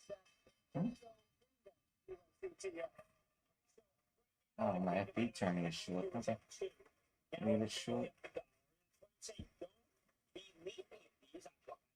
They're starting at 200. I have no problem saying that. But I do think that, don't come in up for it. Don't come in up for it. There's not enough new. I'm using my bot on the tournament to see that does anything. There we go. And then Palantir, look, Palantir is one of these stocks where you see Alex Park talking to Sarah Ives, and you say, well, I got 500 shares of that. I mean, it is the ultimate retail stock. Like the retail loves, by the way, nuclear. Okay, they love AppLovin. They love Coinbase. The S&P. 3 minutes is choppy. Coinbase added yesterday to the S&P. That was an incredibly strong performer as a result. You mentioned AppLovin, which all those short reports amounted to not much of anything. That stock's continued to run after very strong earnings that the company reported last week. APP. Take a look. I mean, look at that ramp there. Just in the last month. Not quite back to its all-time highs that it saw. But not far. There really isn't, but I don't think there's there's no short story that I know. You might be able to say it's overvalued. They're killing it. They have big cash flow. Yeah. Man, I don't know what to do. As far as I'm concerned, I don't want to buy the stock, Order but cancel. I understand the thesis. They own that segment, and a lot of people didn't understand that they just came in by storm. Order submitted. Order As for filled. NVIDIA, AMD, Jim, BofA Order today submitted. looks at the Nah, I sovereign went short on projects another as eval. maybe 15, 20 billion over a multi-year period. And more importantly, Jim, they say it can No, I offset, went short. I didn't go long. You asked if I went long. This is really important. The thing that Yeah, I took profit on the other short, so I went back into short with the bot. NVIDIA had when President Biden put them on this list that really set them back. That was the Saturday Night It's Massacre, eval, so and Jensen had just gone all over the globe saying that each country, this is something he's passionate about, should have its own sovereign fund. And why? I Well, gotta say this wanted to be American eval. hegemony. There we go. But then the president at the time made it so it's American hegemony and made it so that it was he weaponized it. And basically now what Jensen's saying is that every country has a right to this. And that resonated in the videos. Resonated big. Does that cause you any Still looks like more upside. I We might hit 21,500 either today or tomorrow. about NVIDIA was they kept track of where everything was. And there was this short story that they Order were selling filled. Oh, shit. was dumping check. They have all the data. Oh, that's my Apex. It went short at I got out to profit with 1 NQ. People involved with I forgot to cancel that. Now Oh, again, we that was don't good. know what is going to replace that rule that you're referring to. Often I gotta learn to referred as cancel the my shit. diffusion rule, which prevented countries that are considered allies from even getting access to the highest end chips because of the fear that they would Order then submitted. sell them to the Chinese. We don't know what's going to replace that. We still don't know if there are going to be any sectoral tariffs on chips being No, we imported. don't. But it's obvious that I think that Jensen Wong is not in there selling stuff that I want to sell. But we don't know what they really are allowed to Order sell yet filled. to the Chinese. Order The submitted. H29, maybe they go lower I don't know. in terms of performance in some way that is allowed. I guess it's still not. It's gone from new high There's day. a Wow. section national security review going on right now, right? The 232 review overall involving semiconductors. But you also have the big I went short at XP coming up. 72 on my tick That's trying NVIDIA. to I thought that get my NVIDIA money came out back. well. Doesn't That look AMD good. was a winner. But ARM is back. Remember, people thought the ARM quarter wasn't very nice. It was not a Yeah, great quarter. it's That not stock looking is good. versus I'm gonna try where to get it's out so later. bad. See, bot might go long later. As well, as you point out, the stock Yeah, I was think down. if it keeps going up, bot's gonna go long. Particular day. I thought he put himself very well when he was on the show. I took a break from Belgian art To watch, it does trade at up. Oh no, my FE tournament is down 1,000. So the margins would be very high. Yeah, I'm gonna hit DLL again. it is quite a. Remember, there are videos that are there. By the way, I have cadence on Yeah. tonight. Talk about horse. Yeah. Oh, you went long? Oh yeah. That's scary. Yeah, I'm still Obviously reading. still owns 90, At least on my funded. 90%, I I'm think, not of touching so it. there's that SoftBank having reported numbers yesterday. Look at Kate. This is what I'm talking about. You have that period where, like, It's you going have the deep nonstop. sea tragedy, right? Then you have the second hump, which is like the president coming in with What's the my great lucid? I'm gonna short some. which was close to the bottom, and then you have the snapback, and it's like nothing happens, like nothing ever happened. When the problem, quote unquote, is man-made, but then the solution's man-made. Isn't it amazing? There We we have go. never seen it before. Trying to save my lucid. Exactly what people said to me this morning. Everyone's back on the AI trade as if nothing happened. As if nothing happened. Oh, really? Because that's. I see 423 coming up. It's gonna hit. Yep, bot went long. Oh man. It's okay. I don't think we have any overlap in viewers. I question that too. People who watch Mad Money, they actually So have bot jobs. took the They go to L work. They can't on just the sit there and watch short. TV or streaming, whatever. Right. They work and then It's ABC Plus. but to come back. Don't ever forget CNBC Plus. I will never forget. And never forget Versant. Oh, Versant is it's for Yeah, sale. that's what I see too. Like no, That's gonna No, hit. it's Versant. NVIDIA is the #1 down name, Jim, followed by UNH. Despite this downgrade over at Ray J, yeah. bounce after yesterday. See, that's really helpful, right? I mean, the thing just gets slaughtered. They bring back one of the great executives, Steve Hemsley. I got to interview him. He's Hall of Fame. And do we really think it's going to be not be Order fixed by Steve submitted. Hemsley? I don't know. We don't know what it is. That's the problem. And I think that is part of the problem It's like for not investors to who are thinking, okay, this is UNH. This is a bellwether company that has always succeeded ultimately.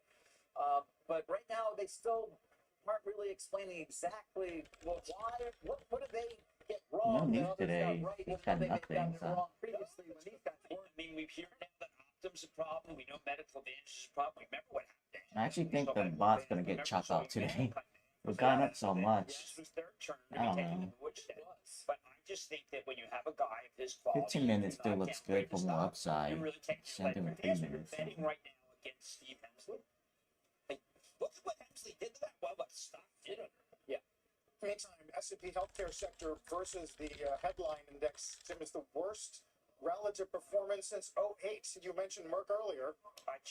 It is ghastly. And Pfizer, everyone keeps waiting for. Yeah, if we go back to like 350 or something, I might buy. We did get this Novo partnership with Sarepta, right? Or Yeah, 350. I knew the short was bad. You know, everything waits for Lilly. Oh, no. Pretty much forever. Someone might have known this. I'm good to see Palantir back on its course. You know, Palantir's kind of like. Yeah, give me out TPT. I got out. Save my tick. Look at that, Dave. What do you think happened? Made some money. Yeah, I had a short 372. I didn't cancel. Clark was in the mix, as he always is. Yeah. He always in the mix. Talks a lot. Got out. Respectful to the president. I mean, I guess it's also points per, it's points per word said. And Didn't matter. It's very high. But this is interesting. He was a Democrat supporter. Yes. We should long maybe pull back. Yes. Should I long? Was he? Was he? Yeah. I'm gonna try to when you're long follow this bot. privatizing a lot of the economy, that'll change your I long at 382. Trying to get out of 390. Congratulations, Dr. Oz. 390. Because I think he's going to come in and put the wheels I gotta trust the bot. Can't use my emotions I'm a big anymore. Oz fan. I would say that. Knowing him for a very long time. At one point, one of the premier cardiologists that kind of went a little more commercial. Did run for Senate Pennsylvania. He lived at what? He lived at Pitcairn during that period. Yeah. But I think he's smart. I think people are going to be surprised what he has. I know he's technological. I saw his app that he had put together to make it so that Medicare healthcare was great in 2018. So he's been one. Yeah, I have 3 MNQ on my tick. I'm just trying to follow the bot. right now. And do you consider that his view might once again become ascendant? Well, I think that's a great question. One of the reasons why we're doing a little trimming for my charitable trust is counting Navarro out has been a fool. Trust the bot, they say. The bot took an L this morning, so let's see. The FT about the Chinese. I do want to long on my Apex, get my $50 out of the way. See what this drop a little more. Order submitted. Yeah, meantime, Colombia deal with Beijing today. Yesterday was Brazil, Beijing. They're definitely working the global south. It's interesting that they're now a poor country and they're giving money to these countries that are less developed. And we're going to Order the filled. wealthy countries and we're getting money. Order So I submitted. would rather be us than them. They're giving away money Yeah, that they I've been don't right have. along at We're taking money 370. that we don't. But Damn. something fun. Oh, don't mess me up today. Does it mean we have to accept what jets for free? What? Yeah, well, that What are we was doing? order filled. Here, it's Columbia University, right? That's getting the money. What about? No, it is not. Not looking good for my long. Oh my God. Mike Jones mean nothing. President Garber is. That's Harvard's president. Yes. I'm saying he's. Should have waited for 350. Yeah, Oh, they are absolutely litigating with the, yep, there's my 350 hit not on the like some of long. the law firms over a lot of different things, including potentially revoking their tax-exempt status. It would be amazing. That would be And so. the U.S. has been withholding significant so sums for research from many different universities. Stories today, by the way, about an exodus of expertise to a certain extent, PhDs who are being hired in other companies in other countries. Not to mention research that we won't have in 30 years. GLP-1 started, Jim, at NIH and with Gila monster saliva. You know, during the whole period, the one thing that we Order did have been filled. spending on versus say the Chinese who have 500,000 people in their How hospitals. many We've Habib were always you been in? Just ascendant one, in right? healthcare. I mean, like one of the things. Like, do you remember when Dr. LaPook did this piece, my position, for CBS on 60 Minutes about Hopkins? And Hopkins Order being, submitted. which has just run the table against disease and had the best anti-COVID. They crushed Hopkins. They crushed it. Now, like, You mean right now? now they're like only go to lacrosse or something. I've supported That's just popping on I that think it's the long. greatest university in the country when it And comes we to go up healthcare. more. These are some of the things we haven't yet seen There any we go. impact you know, in terms of the economy. So, for example, cutbacks, you know, the University of Rochester runs a huge medical system in the state of New York. Enormous, one of the largest employers. Well, but is it cutbacks there? You just, you know, those are the things we'll have to see what the impact is, if there is a significant impact. You say that. For the government withdrawing funds. But when I talk to people about our world, they always say, "Why don't you talk about the destruction of the greatest healthcare system?"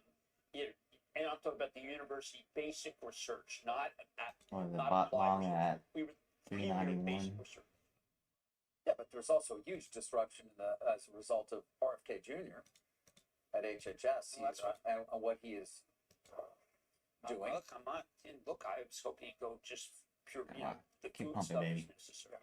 He is going to be appearing. Is he going to be appearing in Congress in front of the Senate, I think, to testify? I believe so. I hope he sticks with food. If he sticks with Appropriations, yeah.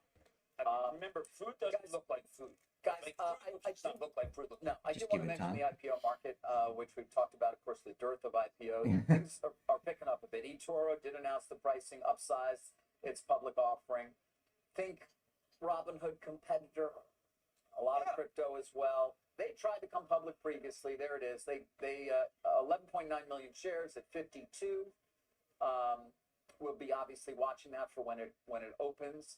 This is a company, if you recall back during the SPAC craze, they had was one of those Betsy Cohen SPACs that was going to take. From Philly. I remember bringing her on Israel and eToro, for the eToro deal, and it valued the company then.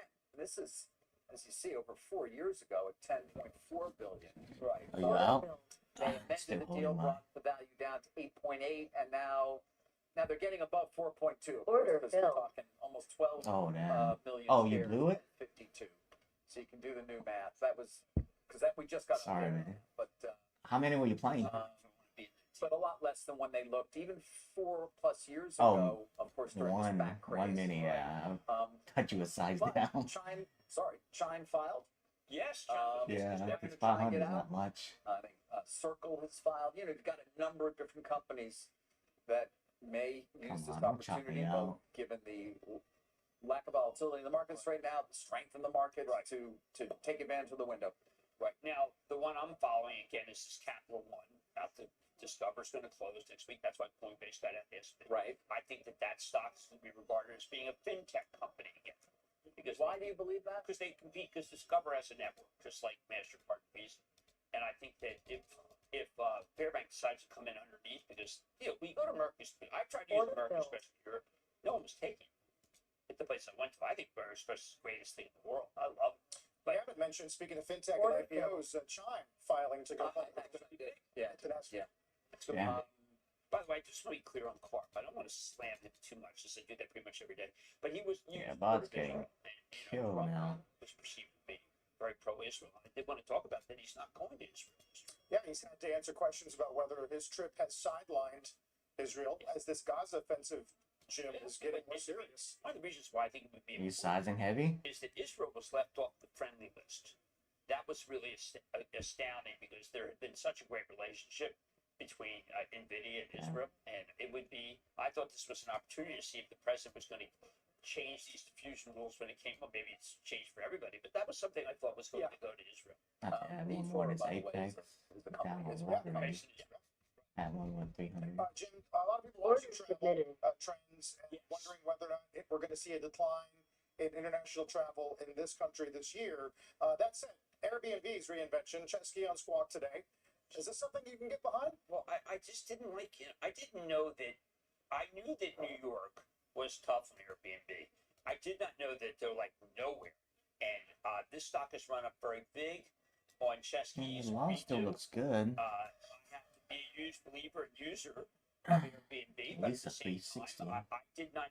If I go up and told Brian, and I really like him, Brian, you got to stop slamming your own store. So he comes on and he doesn't hype because he's just, you know, he really loved the way he talks. But I just said, wow, my takeaway was, geez, I guess New York, it's just, no. A lot of people were making a nice living from that. I'm not sure what the thinking was, but then again, I rarely understand the thinking of the City Council of New York. Yeah. Order filled. Okay. Order submitted. You could say okay. Yeah, get some London in and out. Taiwan's setting up enough. You gotta watch the ones that are really, that are supposed to be leading Order filled. Yeah. I now have 2 this Apex. Reported pretty decent numbers, although they did Order take in their canceled. growth estimates. Good. I need 339 to get out. No, but it's funny, you forget Foxconn is a Taiwanese Order company, submitted. even though they obviously Not operate in looking China. good. There's so much going on, and yet it's all Not looking good at all. Fuck. Yeah, really interesting time. Even though the indices are green, breadth here at the NYSE is negative. More sectors down than up. Tesla now down a lot. Yeah. Where it Yeah. was. Where it was, still up 1.3%. Nice. No, but I want to get out. at 430, it was fine. You know, but you always look at 430 One like pump. that's indicative of what the price is going to be. Come on, The man. younger people start trading. Is it? Sure, Europe, yeah, exactly. It's a particularly liquid market. Maybe that's when they move. That's when they move stocks up, friends. Meantime, watch bonds, 10-year, almost back to 4.5. That would be the highest close since late February. As we got Jefferson Waller on the tape, and we'll get Daily tonight. Be right back. And why are we dropping?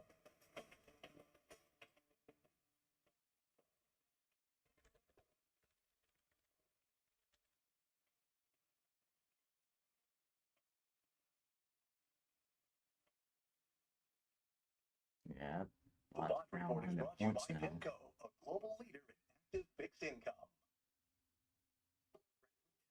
ETFs. With over 70 ETFs, we have solutions for every market, helping advisors build the portfolios of the future today. Franklin Templeton, your trusted partner for what's ahead. Check-in time is 3. It's 2:55. I know. Order filled. Order submitted. As your host, I have some rules. First, no showers longer than 5 minutes. This isn't a spa. No games. No fun. Yes, such. Order filled. Meanwhile, at a Verbo, you always have your vacation home to yourself. Make it a Verbo.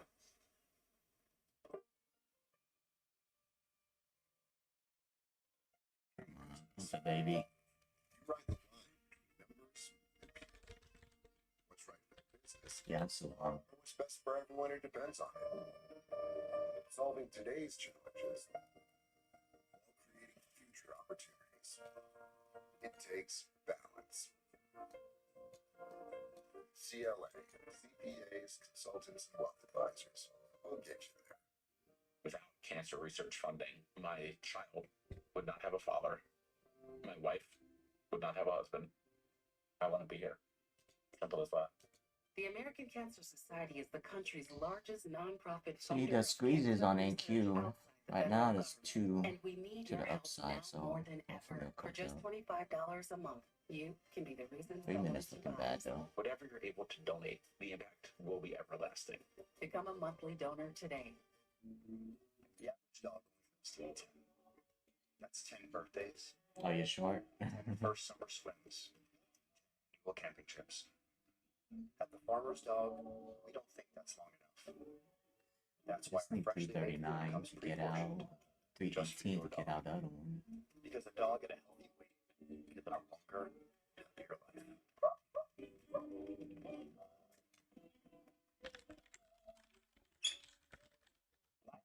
Now the bot's going short. Taking this, I used to have probiotic green juice that replaced it all with this arma colostrum. Gotta take it. First thing I noticed was the energy and recovery that it had to work out. I wanted to try it. Try arma.com. Can't follow the bot anymore. NBC's Fast Money It's Live getting chopped out now. Join Melissa Lee and the team of traders live and on air at the NASDAQ market site in New York City. Get your tickets Yeah, now. bot's getting wrecked, so don't follow it. CNBC.com/fastmoney.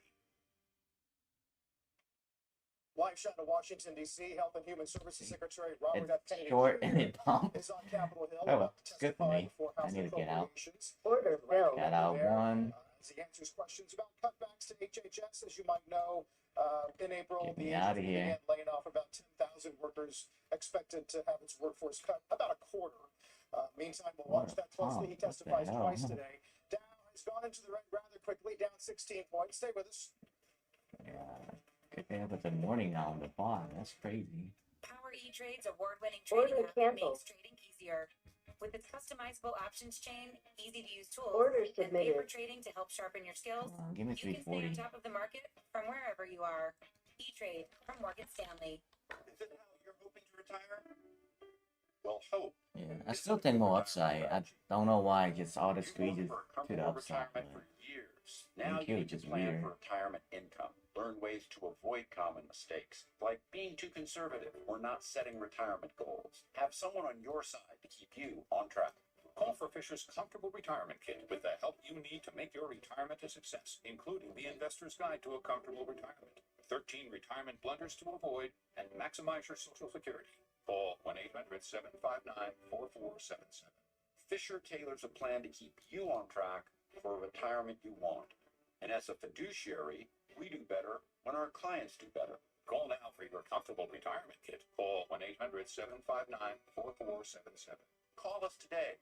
You don't have it coming to you unless you plan for it. If your portfolio is $1 million or more, call Order submitted. Was there news on that spike? Because that's like 50 The grind points. catches up with everyone, even me. That's why I trust Cunol Ultra High Absorption Turmeric to support my joint health. It's the #1 doctor-recommended form of turmeric. It helps you keep doing the I'll be things back. I you gotta love pee. at every age. Cunol, the brand I trust. All the best about understanding what just happened in the markets that day and preparing for tomorrow. I'm looking to talk to sophisticated investors, beginning investors. I'm always looking. Closing bell overtime, weekdays 4 Eastern, and streaming on CNBC Plus. At least we know whether you grill with charcoal, gas, pellet, or griddle. We've got the perfect grill for you. Because only your local Ace has all the best brands in one place, like Weber, Big Green Egg, Traeger, and Blackstone. With free assembly and delivery of your new grill, along with all the sauces, rubs, and grilling extras, you'll have everything you need for your perfect barbecue. That sounds pretty perfect. Around the block, what you need in stock, with service so good it's guaranteed. I'm a dip again. Is right at your fingertips. Download Dave. Order and submitted. You can get up to $500 in 5 minutes or less. Right. Order canceled. There's no interest, no credit checks, and no late fees.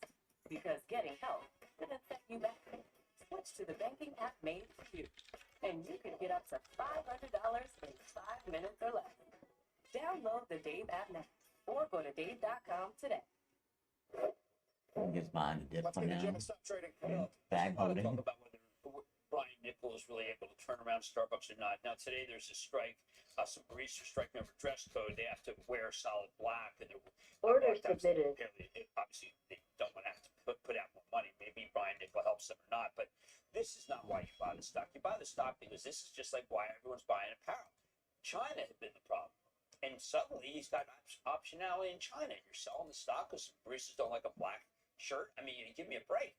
Now, I will say that the last quarter was not good, but that last quarter did not He's include gonna the dump news more? from that. And I think that you've got to start thinking that he can do something. Order and filled. if that's the case. That's Order something filled. these days.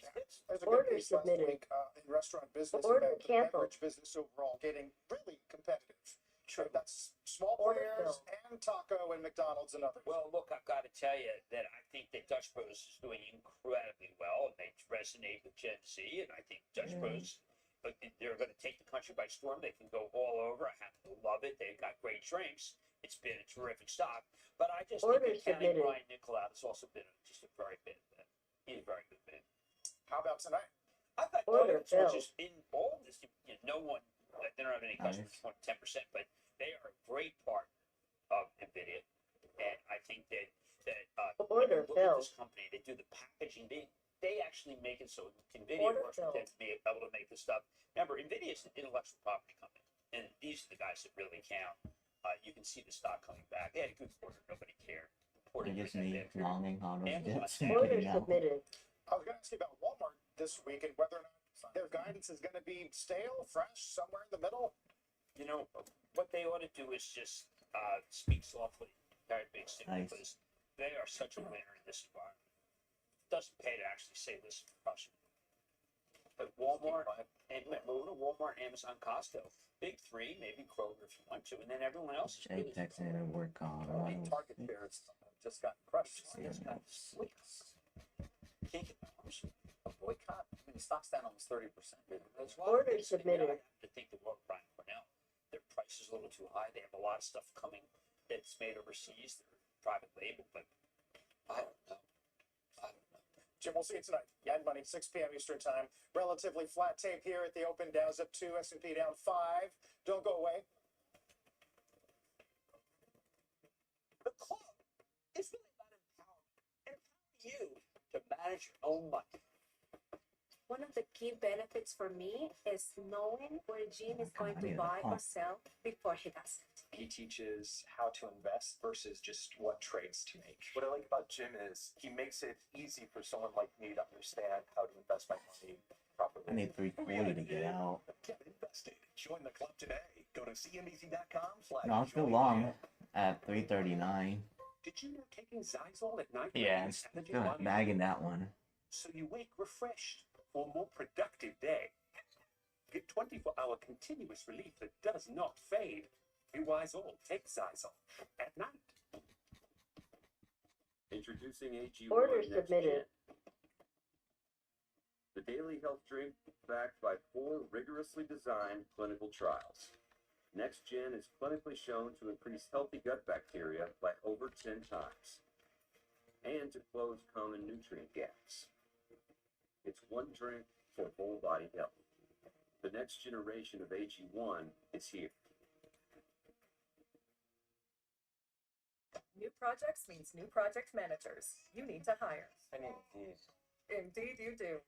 When you sponsor a job on Indeed, it's easier for talented candidates to find it, which makes it easier for you to hire them. Visit Indeed.com/hire. Double check that. That's pretty good. Yeesh. Not crying, are you?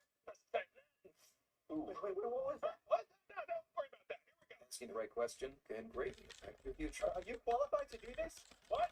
Especially when it comes to your finances. Do you have a question? Are you a Come certified on, keep financial going, baby. planner? Yes, I'm a CFP Get me professional. out of here. CFP professionals are committed to acting in your best interest. That's why it's gotta be a CFP. Find your CFP professional at letsmakeaplan.org.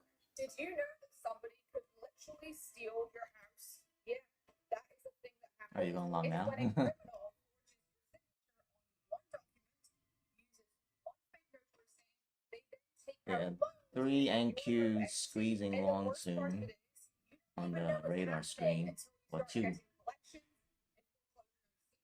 This right here is why you need to use home title law. Come on, baby. Let's go. Get me out of here. And fast. Thankfully, she's on Redfin. They update their listings every 2 minutes. And with so many options, she's bound to find exactly what she wants. This one's just right. Is she leaving? But baby touching. Franklin Templeton Custom Tax Management. Easily create custom SMAs with our Canvas platform.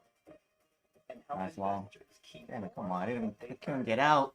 Franklin Templeton, your trusted partner for what's ahead. 3 Yeah. and 30 is sponsored by Franklin At Templeton, 39 your minutes, trusted 30 partner minutes and for 60 what's minutes. But ahead. longer term, it's going to go up. Or longer.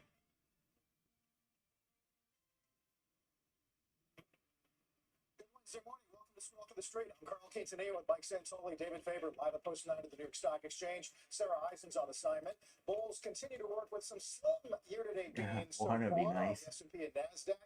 Treasuries, we're keeping a close eye, especially on the long end, not too far from the 5 handle. Coming up this hour, recession odds falling.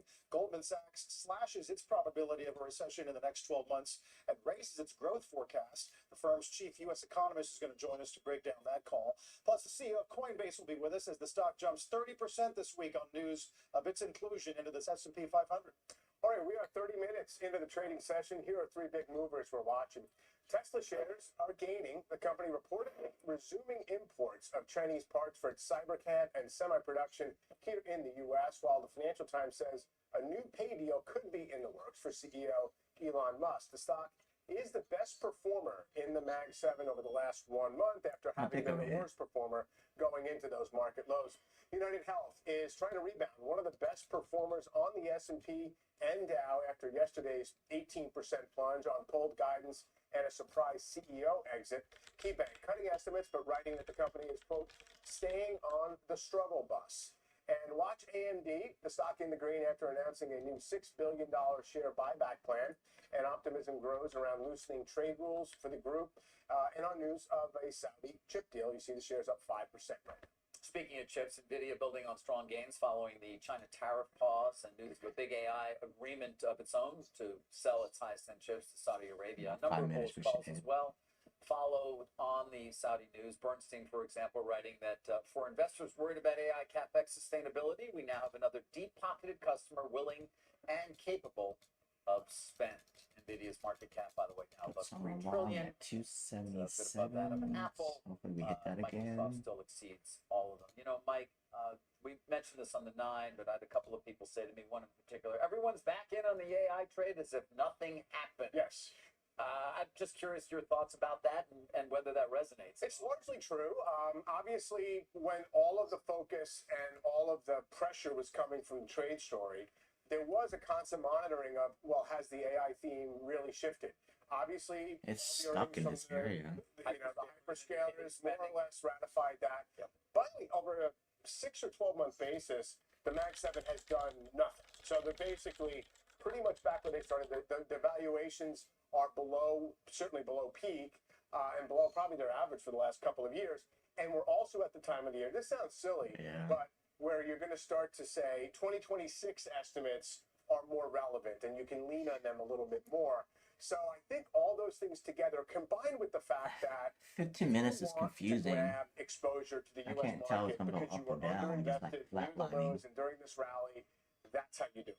And you know, we talk about U.S. exceptionalism as, oh, we're able to run bigger deficits because we have the reserve currency.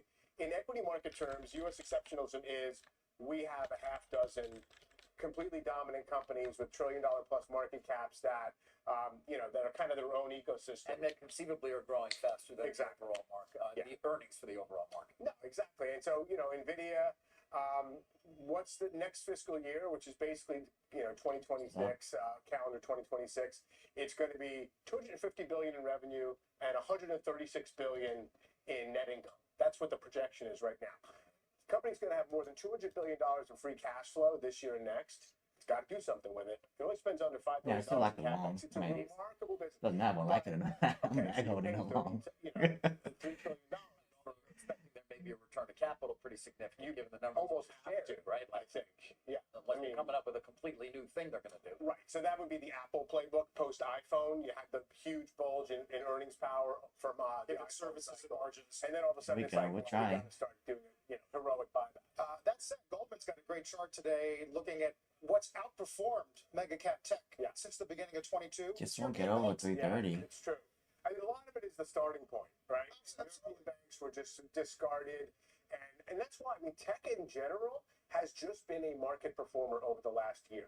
So I don't think that what we're seeing right now is a reassertion of Mag 7 dominance.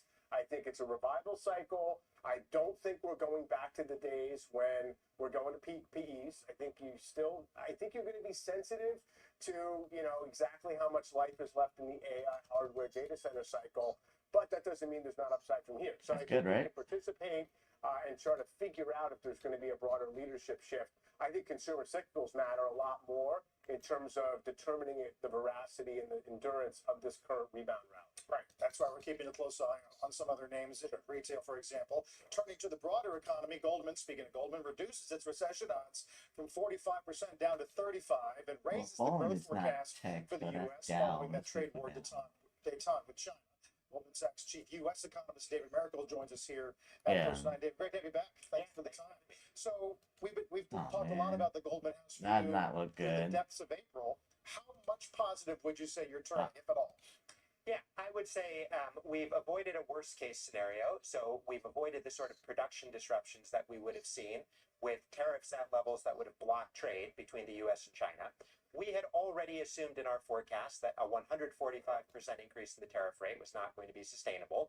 But the decline after the deal was a little bit larger than we had previously assumed. So we now Come on. think Yes, I'm out. I'm out of fucking Apex. 13 percentage points versus 15 before. That means a smaller increase in prices. I'm at $33. Tax-like hit to I need $20 more in that shit. Consumer spending. Alright, go back down.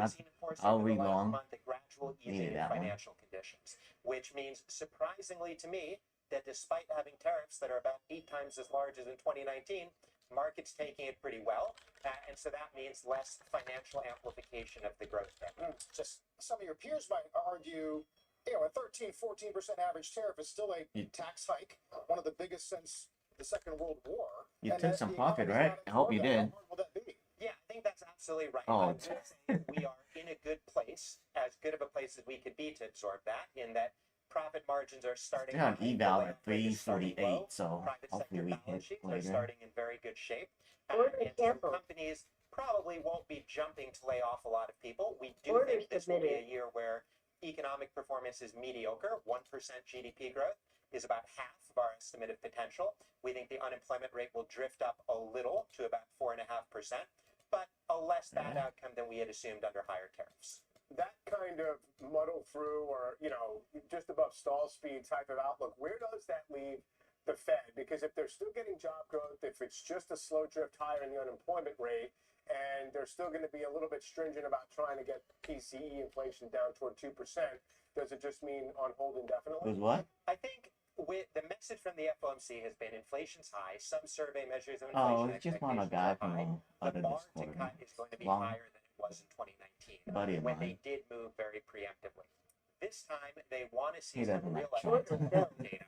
I got out. I I Yeah. would say is mediocre, but not quite Order weak filled. enough to draw them to that feel was, like they that was have to scary. cut. In Well, I an still have my environment where high inflation TT makes it at a little bit awkward. 382, so I need to get out on that one. The insurance cuts from our forecast, we now have them waiting Nice. to cut until the tariff effects hope on we inflation dip. have passed and inflation has come down. So we have the first cut now in December. Good long, guys. Yeah, that bar almost got me fucked Same up. terminal rate of 3.5 to 375, but different motivation and starting later. That's becoming an increasingly common view, that December cut. We were talking about the 30-year yield today, watching House Ways I and hope Means Gambit do did the okay. 17-hour He markup. left, so Are Treasury yields reflecting anything that's happening in this process? I think the market is kind of coming to terms with maybe it's not as likely that they'll be forced to cut soon, and so that has some implications. yeah, this for the market is all in as well if sizing the though. cuts If you come size later. too much, it's We wind easy up, blow. thinking about kind of the longer-term terminal point, the neutral rate anchor for the back end, in basically the same context as before. I do think that we've learned that the administration doesn't want to hit financial markets and the economy too hard. Target filled. That means, well, if you have 35 What the hell was that? 35% probability of Ah, recession, fuck. less risk of the very deep I cuts. think that you auto would long for normally some see in reason. recession. Submitted. That too has implications for where the curve should Yeah, be. And I think by that's part of accident, the I didn't. price. I mean, it's such a whipsaw in the narrative. Yeah, when I because took it's profit, I sort of guess it talking has about, another one these back punitive to long. tariff level It just read long at possibly 339. falls behind this idea we're going to get some fiscal contraction, Just right? Whether yeah. it's through Order debt or the canceled. budget process. I need to It's as turn if this we're off. not really going to have much fiscal payback, at least on offer right now. E. I think that's right. Order The submitted. tariffs, you can think of like a tax hike, but the tax cuts, the spending cuts, some spending increases, our assumptions there have not changed that much since Inauguration Day. I think on net, the effect of these things on the economy would be small relative to the tariff effect. The economic picture for 2025 to me is all about the tariffs. Some aspects of that, the tax-like impact, I think are pretty straightforward. We feel pretty confident in the impact. Other effects, like the effect of uncertainty on businesses willing to hire and invest, there's a lot more uncertainty there. Where's the trend on like net disposable income? Is there a spread between that and actual spending? I would say for a variety of reasons, including a deceleration in disposable Next 3 income, minutes is consumer gonna be spending growth weird. ought to decline this Yeah, year. it's gonna go down. We have seen a huge decline in immigration over the last year and a half. We just don't have as many people to put to work to create jobs for. That's a hit to disposable income. We've seen wage growth continue to moderate. The wealth effect has gone from positive to more neutral. And of course, tariffs function like a tax. So that will further reduce disposable income. The hard question is, consumers have been signaling a lot of anxiety about the outlook. For example, we've seen big increases in people's concerns about getting laid off. I think connected to some of the trade war fears, is that additive to the slowdown that you would get from all of those 3 fundamentals? minutes is Perhaps a little bit. flatlining. But If we go down, I we might still see fall this again. as a mediocre but not overly weak consumer picture, same as our broad economic forecast. Interesting to see the evolution along with the policy evolution that we've gotten in the last few weeks. David, thanks. Good to see you. Thank you. Coming to David Miracle.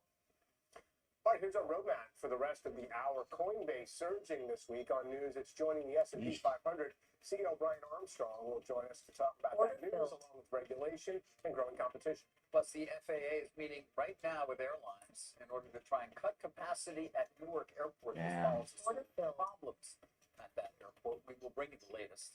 Are we on the cusp of a boom at the ports as companies rush to bring goods in before the 90-day agreement with China expires? Gene Soroka from the Port of LA will tell us what he's expecting now.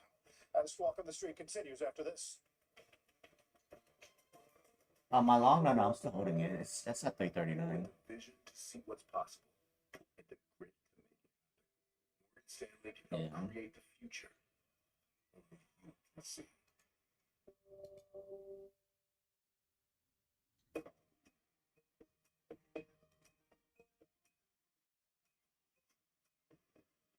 I should have went long on the Apex earlier when he hit 310. That was a good long.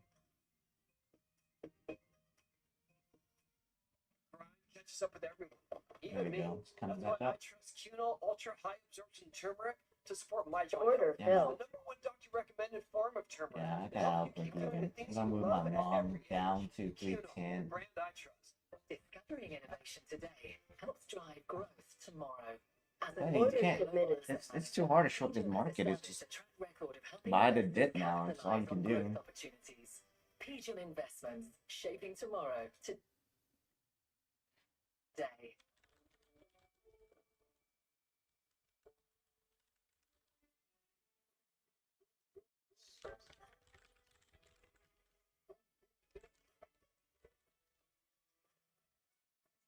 Yeah.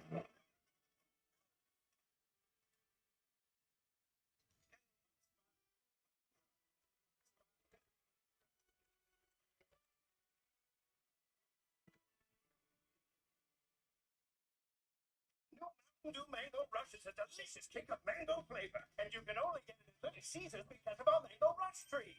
Hey, we need another Mango Rush. On it.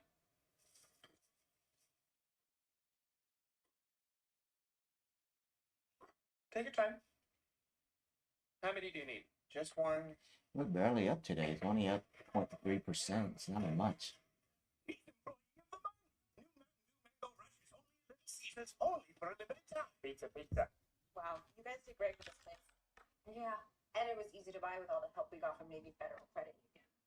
Yeah, Abe says long in at 300. That's where my long is too.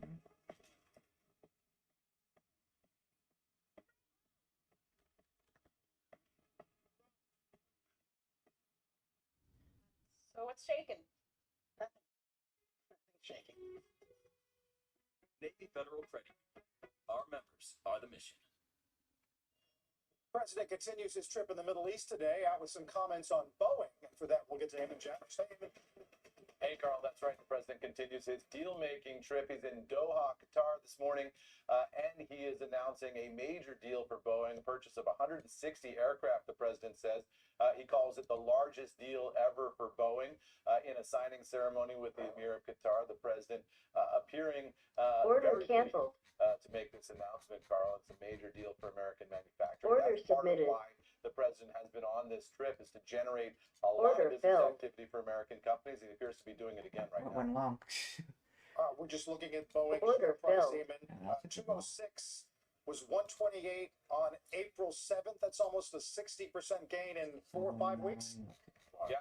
Long at 310. Order Look, I submitted. mean, this announcement was expected, but I think the number here might be surprising a lot of people to the upside, right? This is a huge purchase. Thank you. We have some retail stocks making big moves this morning ahead of Walmart's report tomorrow. American Eagle sinking after the company pulled guidance and writing off $75 million in spring and summer merchandise amid slow sales, and Sleep Still in the same area. stock down 7.4%. Burberry, meantime, surging after announcing restructuring plans that could lead to nearly 1,700 layoffs, and the company's sales fell less than expected in the fourth quarter. The stock up 16% right now.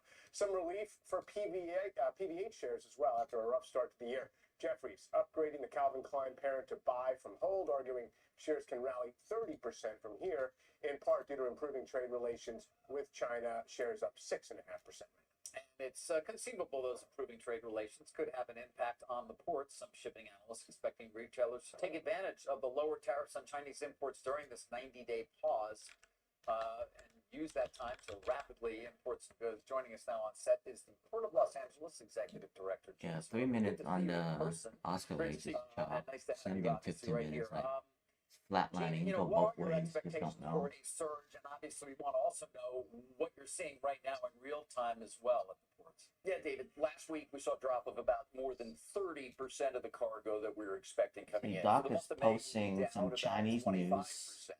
No real Is that good indication or yet bad? about how big a surge may be, but this 90-day pause is not a lot of runway in our business, and the average of averages is still a 30% tariff. I can't tell if that's good or Just bad. put the down 25 or whatever the number may be for May in perspective. I know COVID, for example, we can all think about 5 years ago, but how does that rank in terms of a decline of that magnitude? Second place. During COVID, March of 2020, we were down 50% at the Port of Los Angeles, and now we're looking 25% for this month of May. 17 of 80 scheduled ships I mean, the market's not moving canceled much for from this that. month.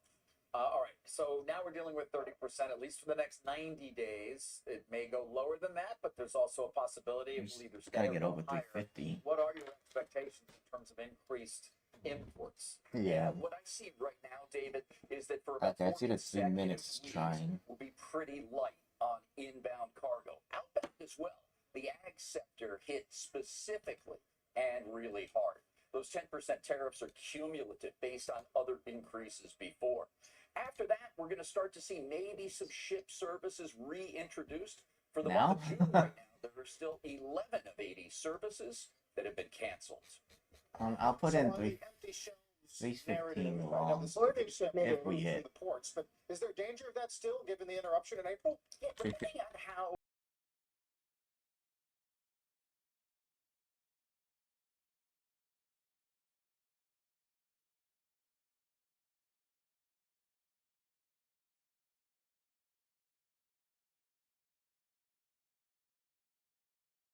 How long would you expect orders to get resumed until the 90-day deadline started to get filtered in back into people's minds? Yeah, we're watching that right now. Yeah. Having worked in Asia for a long time, I still maintain a lot of contacts on the phone every evening trying to see how bookings or reservations are picking up, what services may be reintroduced. There's some pent-up demand, obviously. There's some products that were finished before this 145 went into place. So let's see how quickly we can load those up or get those containers to the ports and onto ships coming our way. No immediate jolt to the system just yet, but the next couple days should tell a story. You'll be fine. Maybe.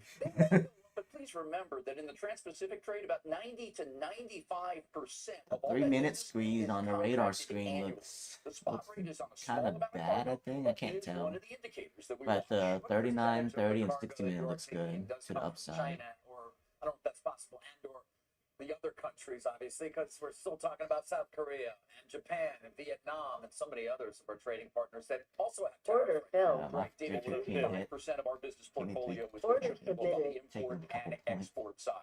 That was 60% back in 2018 before the first 232 and 300. There we go. How much I need now? I am at $43 on Apex. I need $7 more. Position versus stop. Order I put 311 for my Do long. you think the longshoremen were an instrumental voice in sort of incentivizing this reversal? I do, and our International Longshore Warehouse Well, you Union might be put out good. a message a couple of weeks ago, which was groundbreaking. for them. Order To be submitted. that strong on the subject of tariffs, let's get some attention. I also credit the media for Order amplifying our filled. voice and saying, look, you know, Order again, filled. policy is policy. We're not I talking think politics I here. did it. But what we No. see on the ground, if you're going to drop by $48. 30%, that impacts the Order filled. truckers, Order warehouse submitted. folks. It's the No, I'm small longing. to I'm middle-sized I'm buying all the businesses dip right that now. we're I'm at concerned with 55, so I'm If they stopping have to this purchase at Apex. elevated prices, I want to they blow can't this shit, so I necessarily need pass 6 that more cost days. on to the consumers. They're competing with the big guys. So your neighborhood drugstore, pharmacy, home improvement store, Yeah. they're the ones who are watching Well, it's right not now. flipping because 125,000 you have to make companies calling $50. on the Yeah. import side of the business. Is there a level of tariff? I think I can. Last 3 days I can flip. Let me ask.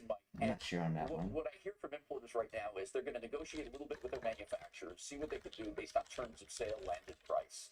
They'll try to find efficiencies in their own companies, a little bit of a margin squeeze, Yeah. but let's do things a little bit better. But I think they want you to do at least $50 for 5 days, and then last 3 days you can do whatever in and out. West Coast ports having a similarly bad yeah, all across the board. Some hit more hard than others. Last week, David, we had 16 ships come in. 11 had port calls in China, but another 4 specifically You still have your long, right? China were canceled. It might be still good. Yeah, Again it's still good. So we're still moving cargo, just not at the levels that we should be this time of year. Is it true that there were some diversions from Seattle to Vancouver? In other words, goods that were. Haven't seen that really. That's been a debate for some time because you get the harbor maintenance tax in the U.S. It's a difference of about $300 a container if you bring cargo into Vancouver or Prince Rupert. So that may have a little different take when it comes to the terms of sale and the overall landing cost. There you go. Good to have you here, and of course, look forward to further updates as well, given the importance. You should be even now. Great seeing you guys. Thanks. Port of LA. When we come back, it's a big There day you for go. the You're IPO green. market. Online broker eToro gets ready for its first trade. Another fintech player files to go public too. We'll get those details next. Yeah. Later on, the CEO of Coinbase is going to be with us. We'll weigh in on this increasing competition, regulatory roadblocks, and news, of course, that his company is joining the S&P 500. Be right back.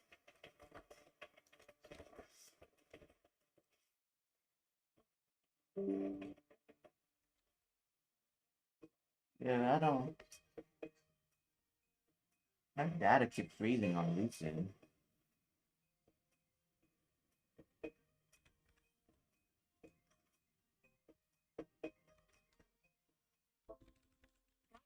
Itching, crusties, and swelling that won't go away. It could be. Blepharitis, and we're Demodex mites. We're very common and super irritating to your Try to eyelids. refresh.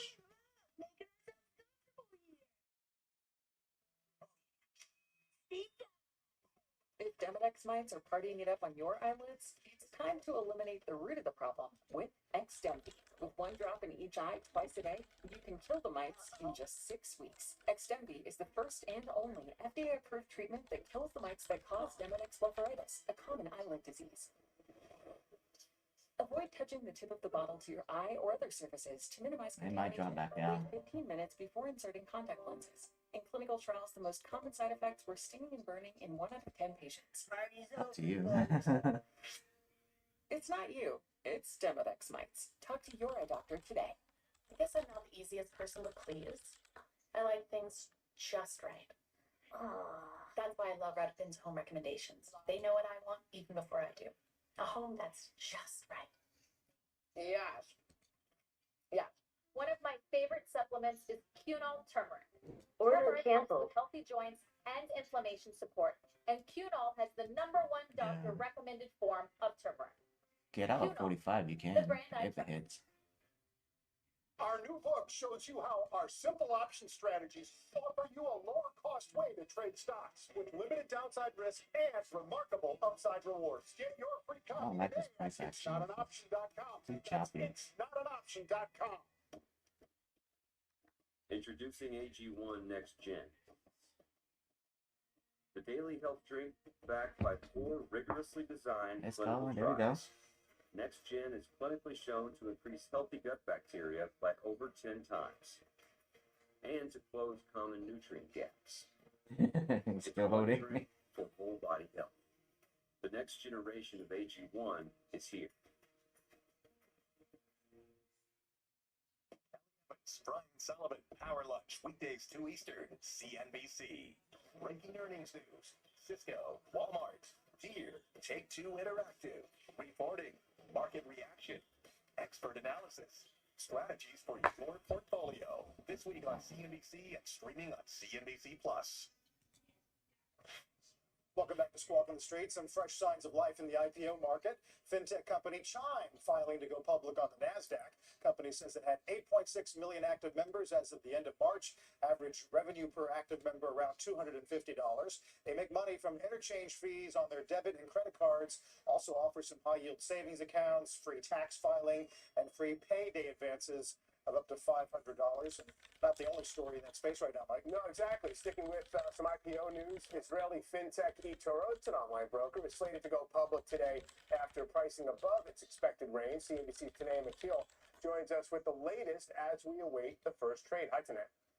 Hey, Mike. Yeah, things looking really positive for eToro, raising about $620 million in an upsized IPO, which it priced last night at $52 a share. Indications right now looking more like $60 a share. And that's above its expected range of between $46 and $50 per share. So it gives it a market value of about $4.2 billion at the $52 pricing. The company and a group of its existing investors sold nearly 12 million shares at the IPO price. In its initial filing last week, Mike, it had marketed 10 million shares. BlackRock has indicated interest as well in buying as much as $100 million in Class A shares, also at the IPO price, and that is according to that same earlier filing from last week. Now, like you said, it's a brokerage, a Robinhood competitor, boring. a stock brokerage platform that offers crypto trading as well. About a quarter of its net trading contribution last year came from cryptocurrencies. And this IPO is one test of the market's readiness for new offerings and riskier assets. We were talking about this a little bit earlier on the show. eToro filed to go public in March, as did Klarna, StubHub. When the IPO market looked set to benefit from President Trump's return to the White House, but all three of those companies did end up shelving those plans as the tariff-driven turmoil played out in the following weeks. And this is not eToro's first attempt at going public. It tried to do so in 2021 through a SPAC merger, but scrapped those plans during a sharp downturn in the equity market. So really encouraging to see these early signs for eToro. Yeah, today you mentioned that, crypto, a pretty big portion of the business. Looking at the filing, it's the majority of the recent growth, right, is in crypto assets and derivatives related to it. So it would appear to be that's how the company is likely to be viewed, I guess, as another one of these, plays on the pie, getting bigger and retail interest in crypto, small investors in particular. Yeah, absolutely. A much smaller company compared to something like, say, Coinbase, but really interesting to see what this implies for I still need 380 to get out. crypto, kind of merging a little bit more into, stocks and other more mainstream financial services, and what it says about regulation as well. We're in a more supportive regulatory environment, and it will be interesting to see how crypto trading services get treated from the regulatory perspective compared to regular stock brokerage. Yeah. Okay. Like, just take your 350 and get out. Time now for a CNBC news update. So Actually, no, 3 minutes looks good. It might go back up. President Trump said today he's still considering traveling to Turkey tomorrow for ceasefire talks between Russia and Ukraine. Now he says it's still not He should be good. He should be good. will show up, but that the Russian president wants him to be there. Ukrainian President Volodymyr Zelensky says he will be waiting in Turkey for Putin.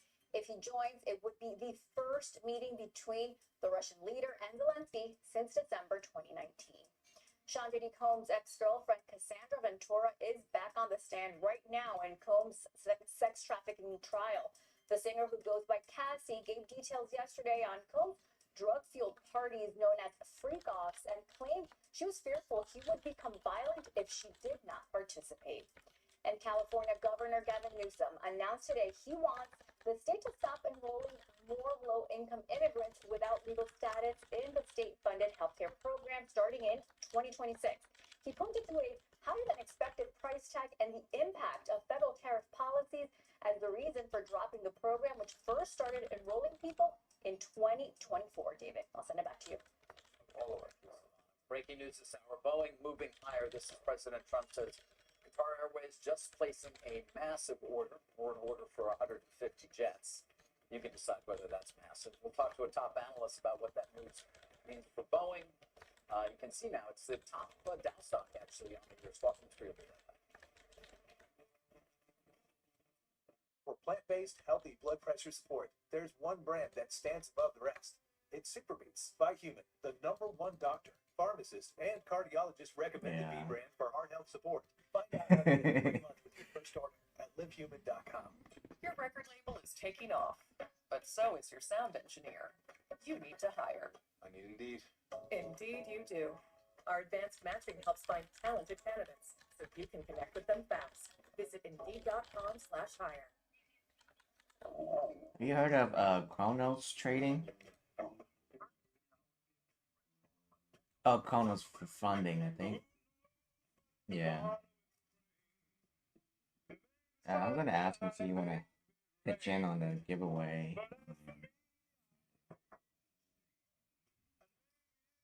Huh? Yeah, they're brand new. He asked me to test it out. I'm gonna test it. Oh, that's your 350, dude. There you go. Take it. When my hair started thinning, I wanted to It didn't hit? Then just take it. because it was hair free, which meant a lot because I didn't want the side effects. My thicker hair gave a huge boost to my social life, and I really feel the best I ever have. At WeatherTech, we don't need to bring jobs back to America. You want to know why? Because we Never left. At WeatherTech, we've been manufacturing here in America for decades. So tariffs will never affect the prices of our products, ever. When you invest in the Okay, let protection me of your write vehicle down with what WeatherTech, list of freebies I have for Friday's giveaway. country. He said, yeah, two 50K's account. WT.com. I think it's had To avoid activation. digital threats, just turn on NordVPN. It improves your protection against trackers, malicious websites, and malware-ridden downloads. Get the deal now. Wow, you guys do great with this place. Yeah, and it was easy to buy with all the help we got from You mean- the federal credit. You mean TPT? Oh, really? It wasn't free? I didn't know that. He said for a giveaway, yes. Okay.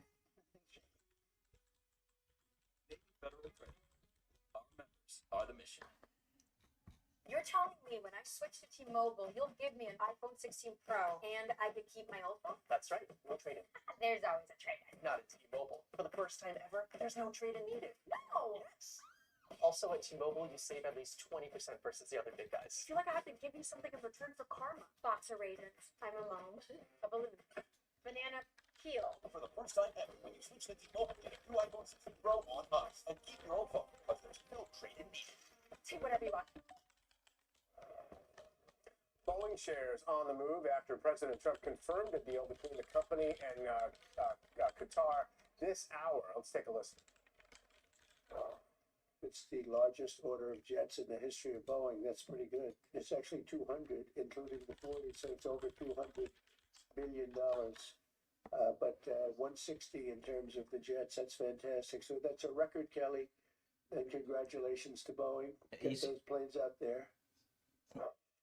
Jefferies aerospace analyst Sheila Kayalu to Later, buddy. So Good Sheila, job. to what degree is this incremental versus what might have been expected? You and see how the does it, radar screen? You have filter into, 4 to squeezes Boeing's now back? to the upside. So sooner or later it's gonna bump like So big news time. reports came out over the weekend that there might be a big order coming out. It looks like it's 160 official Yeah. aircraft, and Qatar has 130. Consolidating, it's gonna go So up. it's certainly incrementally positive. Yeah. Actually, one of the favorite notes we wrote this year was about a month ago, and it was about the trade deficit. And the easiest way to solve a trade deficit is with $70 to $400 million Boeing planes. Really eases it up, and President Trump is clearly using that as a negotiating tactic. And in this case, it's working in Boeing's favor. It's extending the backlog for Boeing. It is incremental. We These are new dip, jets that I they will will put in the order freaking for. go long. And of course, it comes after China sort of relaxed its restrictions on purchases of Boeing's, which was imposed, I guess, just last month. But just put it all together in terms of how it sets Boeing up relative to how far the stock has already come back. Yeah, the stock's had a great 30% move over the last month or so. And that's really been behind people getting scared of tariffs and the skyline being It's put almost away. But as lunchtime we for know, the Boeing has market not too. successfully delivered aircraft for 6 to 7 years. And 2025 seems to be the first year they're doing so. So putting it all together, in Q1, we delivered an average, or Boeing delivered an average of 35 MAXs a month. For the rest of the year, we were conservative and we were assuming about 30 per month. They're doing better on the MAXs. The news out of China yesterday de-risks it because Boeing delivered 18 aircraft to China in Q1. They have 50 for the remainder of the year. That's 18% of what they're expected to deliver. And now that they're allowed to re-deliver those, we're feeling more and more confident about upside to our estimates. And that's really why you're seeing Boeing working, is they're actually producing for the first time in 6 years. Yes, I didn't know about the top one. I They're thought doing it those are correctly. That means they're getting better straight to pricing, funding. and they're So just filling the evals are backlog given once out. again. which they lost out on given the max issues. Sheila, Oh, I think can you left. regulators let them go wild on production? And what are the limitations on from both the regulatory standpoint and their own efficiency standards right now? I think Kelly Ortberg and Stephanie Pope have taken a different view on that. And they really said, let's put the regulators aside. We're going to work with them, but we're going to build up in rate. So what they're focusing on right now is building 35 maxes a month, or, they were at 25, actually, they're at 30 now, getting higher on that. And they're going to work in increments of keeping that rate for 6 months, and then eventually the regulator will let them go up there. So their plan is to get to 38 by year end, but the pace they're at right now, Chris. is probably by the summer. They fixed it. So they're outperforming their expectations, and I think as they implement these safety cultures, it's just helping Boeing. And we were just at one of their facilities a month or two ago, and it's very evident, even over the last year or two, the changes that they're putting in place. They're just making it more user-friendly for the workforce to build these planes and document what they're doing. Oh man, today's going good now. Just come back to today's news. So the order from Qatar, you said they have 130 planes in their order book. Is this an additional incremental 30 planes, or is it an entirely new order on top of the 130?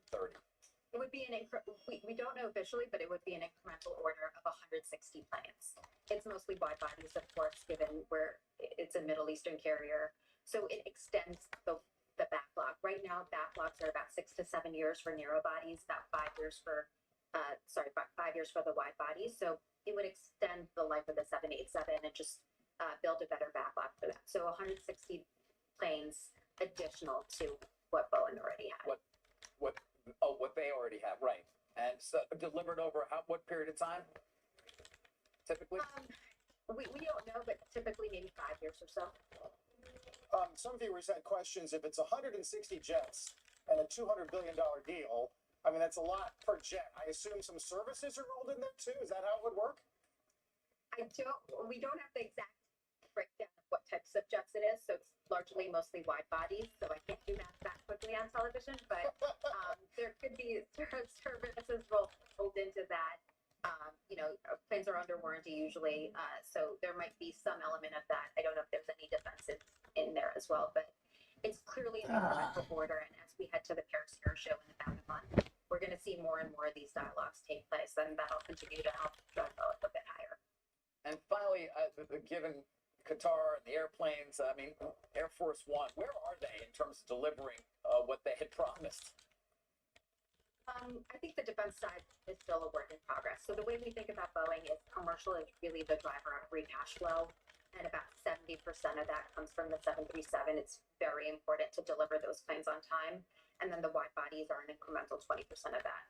What we hope for the defense business is that it's losing about $1 billion of free cash flow this year. It lost $2 billion last year.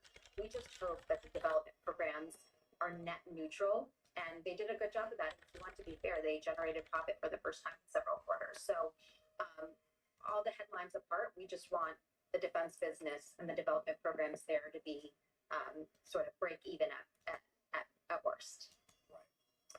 All right, Sheila, we'll wait for some of these details to be filled in. Appreciate you giving us some context there. Thank you. Thanks. We have a whole lot more next hour on aerospace as the FAA convenes an emergency task force surrounding the problems at Newark Airport. Former acting administrator Billy Nolan will weigh in on the fixes that are needed. When we come back, the road ahead for crypto as Coinbase surges on this inclusion to the S&P, while a key stablecoin bill failing in the Senate. CEO of Coinbase will join us live from D.C. in a moment. Plus, some details on a key earnings report coming after the bell. Big implications for the AI trade. We'll talk about that after a break. Is this your dream of retirement? How about this weekend? I like fishing. Or is this a little more your style? You guys still trading? Retiring well isn't a guarantee, it's a goal. It's easy when markets are going up. Let me show you But what about something. when they're not? That's why you need this. Call for Fisher's Retirement Survival Kit, featuring your guide to surviving market volatility. Our stock market outlook plus the Fisher Investments Difference. 3 indispensable guides. Yours free for calling 1-800-213-5317. Fisher Investments' disciplined approach will help see you through the market's ups and downs and give you the confidence you need to reach a comfortable retirement. And our fees are structured so we do better when our clients do better. Call now for your free retirement survival kit. 1-800-213-5317. See if your dream retirement is on track. If your portfolio is $1 million or more, call It's too boring today. Call 1-800-213-5317. Can't do anything. Did you know that your life insurance policy is an asset that you can sell? Hi, I'm Jay Jackson. I'm the CEO of Abacus Life, Yes, and for sir. almost 20 years, Are you we've been trading? purchasing life insurance policies from seniors just like you. In fact, you can use the No. free policy value calculator at Abacus. You? Are you And trading? in just seconds, you can learn what your policy might be worth. Oh, I'm sorry, dude. I mean, the bot got chopped up big time today. And for more than we expected. For many of my clients, selling I their mean, if life you- insurance to Abacus was right for them and their estate plan. If you still want to trade, try long in at 380, not 380, 280, and just hold on to that. Before going to Abacus They've been bouncing at or 280. calling 1-800-900-PAYS to learn what the fair market value of your policy Yeah. might be. Just There are wait. no Because fees, right now no it's just obligations, choppy. just information. But it's setting up for a big Your move. I life just don't know insurance where. when you need it with Abacus. The Omaha Steaks Memorial Day sale event, where you get 50% off site-wide. Save on favorites like pork tender filet mignon, juicy chicken breast, sides, desserts, and so much more. Order now and get our famous Yeah. burgers free. Can't be a Honor bear anymore, America's man. It's heroes. just too. Active and retired military will It's gonna pay kill you in being a full. bear right now. It's This like Memorial everything is Day, just save upside, big and get upside. free Just gotta burgers wait. from America's original butcher. When you visit I think it went up omahasteaks.com 10% already on today. NQ within the last 2 to 3 weeks. Never miss the moment. Should become the chief executive officer of the company at year end. There's a new industry in town, it's called AI factories, and they're producing intelligence at scale. We're going to bump into either a tariff inflation tree, we're going to bump into a rising unemployment tree, and that will affect what happens with that funds rate down the line. Welcome back to Squawk on the Street. What firm is that? Holding on. Oh, It is on pace for double-digit gains this month. You see there, just over 103,000. Related names like Coinbase, Strategy, Marathon Digital, and Riot Platforms all on pace for big gains in May as well. You see that Coinbase in particular up 26%. The CEO of Coinbase will join us in just a moment to talk about the recent momentum for Bitcoin, along with the news that his company is joining the S&P 500, as well as the stablecoin bill in Washington. Coming up after the break, this mystery name is up nearly 60% since its debut. Not a single sell rating on the street, and it's now facing its first big test since going public. We'll get those details coming up. Also, a quick programming note. Later today on Closing Bell, Wagner's live from Stone. 2 major interviews, David Einhorn and Jim Chanos. That's coming up at 3 p.m. Eastern Time. Be right back.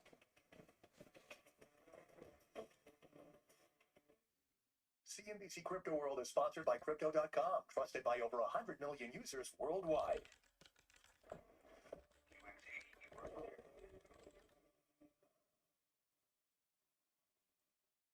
Commercial when you can have all the comforts of private. The all-new Infinity QX80. When I started Walton Goggins goggle glasses, I knew I'd be its fancy name and pretty face. But I didn't know how to turn all this fancy prettiness into a classy looking logo. But GoDaddy Hero does, with its magical AI powers. It not only creates it, it slaps that sweet thing everywhere. Here, there, all over the dang place. Well, that logo is sexier than a salmon seersucker suit on a summer Sunday. Look like you know what you're doing at GoDaddy.com. For plant-based, healthy blood pressure support, there's one brand that stands above the rest. It's Superbeats by Human, the #1 doctor, pharmacist, and cardiologist recommended B brand for heart health support. Find out how to get a free month with your first order at livehuman.com. Some people like doing things the hard way, like doing their finances with a spreadsheet instead of using Quicken. Quicken pulls all your financial info together in one place and updates it automatically. How easy is that? This is my coffee shop. We just moved into a bigger space, brought on another employee, and ordered new branded gear for the team. It was so easy. I just chose my products, added our logo, and placed my order. Bring your own team together with custom gear. Get started today at customink.com. Every day, I'm checking the markets throughout the trading session, working the phones, talking to sources, to share insights, information, and all of the details that you need to make money. Closing bell overtime for Easter and streaming on CNBC Plus. At Ace, we know whether you grill with charcoal, gas, or griddle. We've got the perfect grill for you. Because only your local Ace has all the best brands in one place, like Weber, Sup, Gambit? Traeger, and Blackstone. With free assembly and delivery of your new grill, along with all the sauces, rubs, and grilling extras, you'll have everything you need for your perfect barbecue. That sounds pretty perfect. Around the block, what you need. I'm done on day 2 of Apex. Only 6 more days. Take out 3,000, hopefully. Well, I said 50 for 5, and then 3 more gets any flip, so we'll see.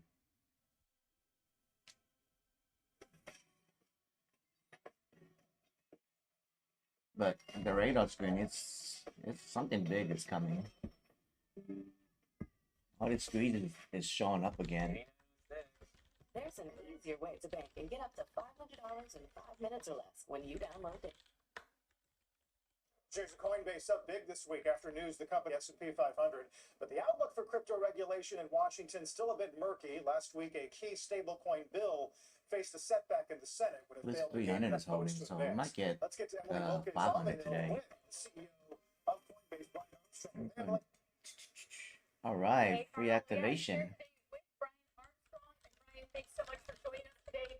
You, of course, are on the Hill a week after this key stablecoin bill wound up failing in the Senate and the loss of this bipartisan coalition. What is your outlook for the stablecoin bill? Can this get back on track?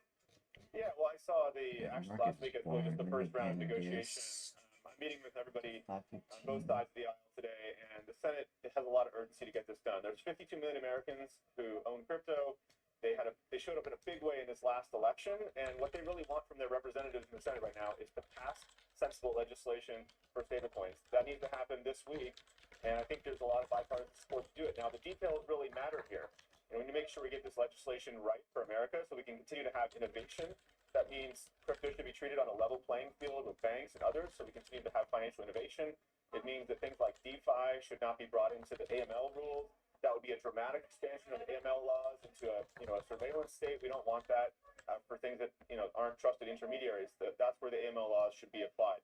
So the details matter, but I think there's a lot of interest to get this legislation passed this week, and we're very supportive of that. So are these just changes in the bill that are needed to get support, or is another piece of this Democrats saying that they can't pass any crypto legislation while the Trump and his family are personally benefiting from their crypto investments? Yeah, so there's a lot of details in the language being negotiated at the last minute, just like any good negotiation. There's lots of concerns I've heard about, Trump family and that, but whether you love crypto or hate crypto, you need to get legislation passed. It really shouldn't matter, and what the president is doing, if you have concerns about that, that's why you should want legislation, so it can be brought within the regulatory perimeter. Also wanted to ask a little bit about eToro, since they have their IPO coming up. What does it mean that you have a group that's kind of merging crypto with a little bit more of traditional financial investing? What does it mean for the crypto industry as they get closer to being adopted a bit by this mainstream financial markets and regulations?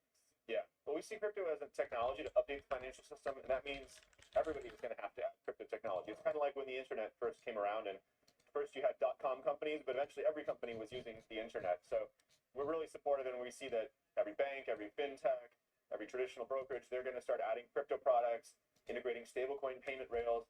And Coinbase, we're the leader in this space. We can also help power that for a lot of these people when they come in. And so we're very supportive. We want to sell them our products and services. We want everyone to come into crypto. Are you worried, though, that that could lead to more regulation on the crypto industry and kind of the deregulation is part of the reason folks are interested in crypto to begin with? No, actually, we think legislation is a big business enabler. That's why we're so supportive of it. In the past, we had a lot of lack of clarity, and it was weaponized against the industry. So we're supportive of getting both the stablecoin bill passed and market structure, which we think would allow the U.S. to be a financial and technology hub for many decades to come. And of course, big news for you guys on the S&P 500. Is that going to change your outlook at all, or the impact that Coinbase has? Well, we're very happy to be included in the S&P 500. It now means that crypto is here to stay. It's going to be a part of everybody's 401k. It's a testament to the hard work of our employees and our investors. And it's a big appreciation to our customers, too, that helped us get to be one of the most trusted companies in America. And so we couldn't be happier. He's the legend. Who was that? Hold on, Brian let me see. Armstrong, CEO of Coinbase. Guys, Oh, back someone to you. changed the thing. Okay, thank you, Emily, and thanks to Mr. Armstrong as well. The mystery chart that we teased a bit earlier, it's newly listed CoreWeave, just a few hours away from the company's first results since going public. That was back, of course, in March. It was the biggest technology IPO the market has seen in over 4 years. Came public at 40, so the performance has been quite good. Christina Partsinevelos is here with what we're keeping an eye on. Christina. Quite good, at 65% higher, so not bad. The CoreWeave's journey really showcases its explosive growth, and that's why you're seeing the stock up. I like It that, had dude. an astonishing 737% sales increase in 2024. Deutsche Bank analysts describe this trajectory as among the fastest they've ever witnessed in tech, with market expectations really pointing to at least 156% growth in 2025, followed by continued triple-digit expansion in 2026. And for those that don't know, the company is a pure AI cloud play, so they rent out their GPUs as a service, and they have major backing and support from NVIDIA. That is crux to this story. But much of this growth for CoreWeave has been built on debt. Last year, the company had almost $8 billion in debt, and the expectation from a bunch of analysts, if you take the average, is that it'll hit $21 billion of debt this year. And that explains maybe why CoreWeave is reportedly seeking additional debt financing just this week, a move that could potentially impact its credit ratings and, of course, we know result in higher interest obligations. Morgan Stanley bets that free cash flow won't turn positive until 2027, but the company can still deliver, according to them, in this upcoming earnings season. Why? The AI cloud environment still remains incredibly supply constrained. Microsoft, one of CoreWeave's two main customers, which is a problem, customer concentration, that's a whole other story, but highlighted an they're expecting to be supply constrained beyond June. Supermicro also issuing similar commentary in their earnings report. CoreWeave has a substantial contracted backlog as well, which could provide some stability amid these market constraints. There's really two camps for this particular company, but you can see since the IPO up 65%. And I remember highlighting a lot of the concerns amongst investors not that long ago when it was coming public. Obviously, they took the price down, but it's performed very well since. But to your point, Christina, the cost of their capital and Microsoft, which was Dang, as much Hank as was going. 60% Get me of out the of here. overall business, I Make guess 380. continues to be a question or a concern. I'm also curious as to whether they may, they indicated a potentially desire to build their own data centers as Yeah, well. I'm Is that stuck in a something we think could PTT. start to happen? All them big sizes, I don't care. To Huh? divert customer attention or investor attention away to You their might cut own out. initiatives, but you have to think every time that they build up their data centers, they need to book that. No, it's contract straight first. to For funded. example, I'm down $12 like billion from 2,000 OpenAI. last 2 days. That is still in the works. They still need to build it out. So I think for them to build out, they would need way more Yeah, this week flow. it's been bad, but at least I got paid last night. Christina, thank you. Christina Partsinevelos. By the way, do not miss a first on CNBC interview with the CEO of CoreWeave tomorrow You were morning. winning a right here on lot. Walking the Street, 9:30 a.m. Eastern Time. Meantime, some news coming out of Warner Brothers Discovery's upfront presentation this morning. The company Dude, says you its took that Tesla option a couple days ago. You were bang hard. HBO Max this summer. CEO David Zaslav says, I told you, just get it, remember? HBO, the brand that represents the highest quality in media, to further accelerate that You growth wanted in the $2 years ahead. lower. The White Lotus cast is Got on $2 stage. like Some $1,000 talk about the new higher. Game of Thrones franchise, but the reversion to the HBO brand. Holy shit! From what, $7? For so many years. Well, of course, but when they went with Max, that raised a lot of questions. There were no shortage of people saying, why would you have stuck with HBO to begin with, given how much that That's brand huge. resonates, particularly in terms of high-end production and what they've done for all of those years. So kind of funny they're keeping Max, at least for now. But now Max is at the end, so it could easily dropped at some point. Of course, I talked last week about what seems to be an inevitability at some point, probably not too far away, of a split in the company, or an announcement would take quite some time to actually get there in terms of it happening. But the upfront's going on, and I guess this is one of the key announcements people are focused on. The idea behind Max was to sort of, be neutral about a name when it was filtering in HBO and content as well as Discovery content. Max, of course, is sort of like secondary brand of the old HBO Cinemax. But does it mean that they're going to change the mix of content, or is it just a rebrand at the outset? I'm not aware that they're going to change the mix of content at all. Yeah. Now, interestingly, worth mentioning as well, Warner Brothers does produce a lot of content still for Netflix, for other streamers, which, conceivably over time that could change. But right now, that's also an important, obviously, part of their overall cash flow. Also, such an interesting time right now for media names. There are 9 Dow stocks that are up 9% over the last week. Disney's up the most. Yes. From the low 80s to 111. Yeah, Disney really, it caught fire along with Netflix, actually. And, again, it hasn't been kind of an either or question there. After the earnings, I do think that, their free cash flow guidance, all the rest, has gotten people interested. And it's kind of like cyclical, but also steady. Like, it's not as if you have to bet on gangbusters consumer activity for too long. My thanks to Mike Santoli. After the break, what it could take to make Apple great again as the stock struggles to hold on to gains in May. We'll talk about what investors need to know as Money Movers begins. It's not about dreams. It's about making them possible. It's investments. It's growth. It's confident access to capital. It's building a business. It's job creation. It's the stadium, the hospital, the new school gymnasium, the factories, the farmers, our first responders. It's making the future. It's our story, our country. For over 100 years, Moody's has brought clarity to capital markets so that economies can grow with confidence. Moody's makes it possible.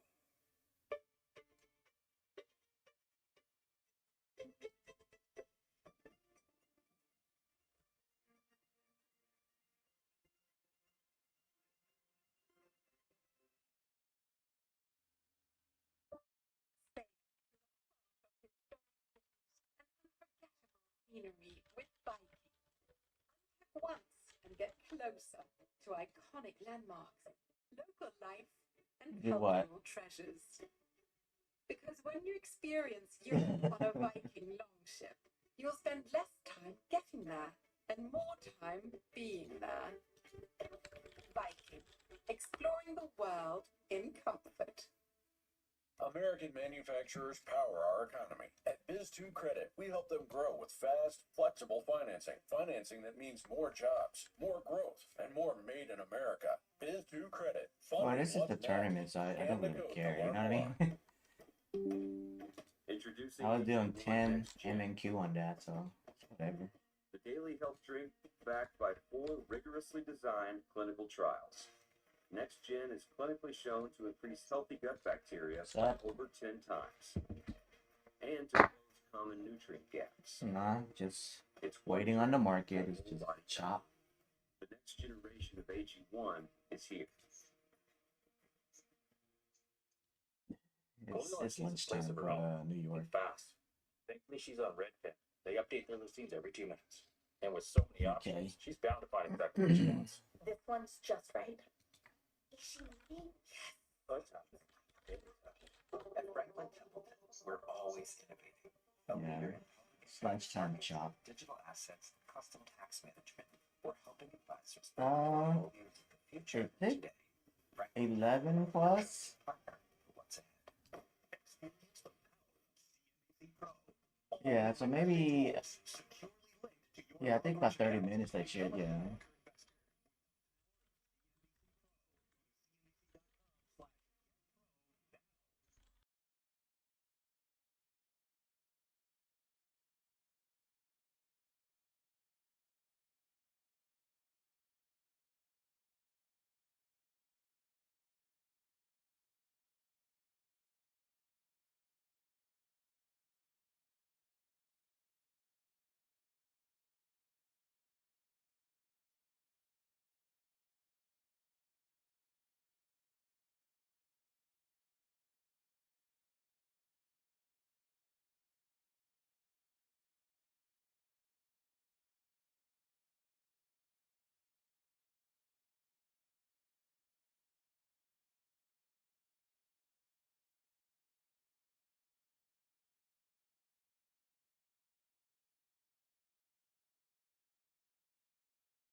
portfolio managers and analysts collaborate to strike the right balance between strength, Who? flexibility, and endurance. We believe this hands-on approach sets our active ETFs apart so they can make a difference at the core of the by him? portfolio. Because we don't fit molds, we prefer to cast originals. Capital Group, actively different, active ETFs. There's some things that work better together, like your workplace pension and retirement savings. Voya helps you choose the right amounts without over or under investment, so you can feel confident in your financial choices. Voya, well planned, well invested, well protected. For plant-based, healthy blood pressure support, there's one brand that stands above the rest. It's Oh, he's on the phone. Okay. Pharmacists and cardiologists recommended B Oh, brand. I didn't know he was on the phone. Find out how to get a free month with your first order at livehuman.com. Ever worry that you're drinking too much? Take back control. Oh, I muted him. So I thought he was talking to Bio or somebody. I just muted him. CNBC to 710-710 to learn more. So my TTT is at 360 now, average down. Just want to get out.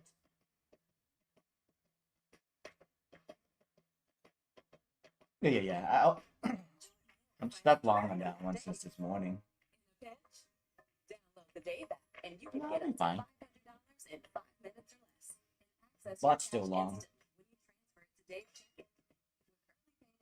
Checking. TTT? Full paycheck Should be in our channel. Let me see. fees. You can get more out of everyday I moments. think Crackhead's got a pay already. Easier way to get up to It's 20%. Gotta see if they approve. T-Mobile, you'll pay give up me part. iPhone 16 Pro, and I can keep my own phone. That's right. No trade-in.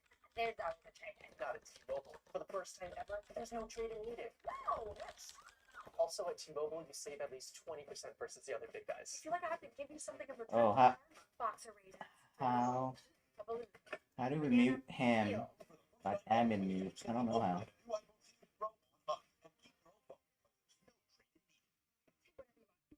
Yeah, I don't know how to admin mute I him. am Polestar 3.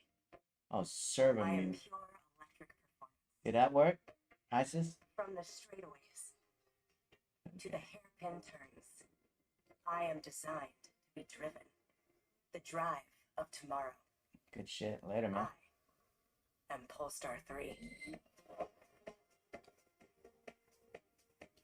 Yeah.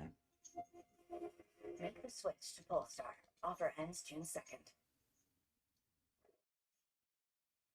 Welcome back. The S&P is I'd say 500 today.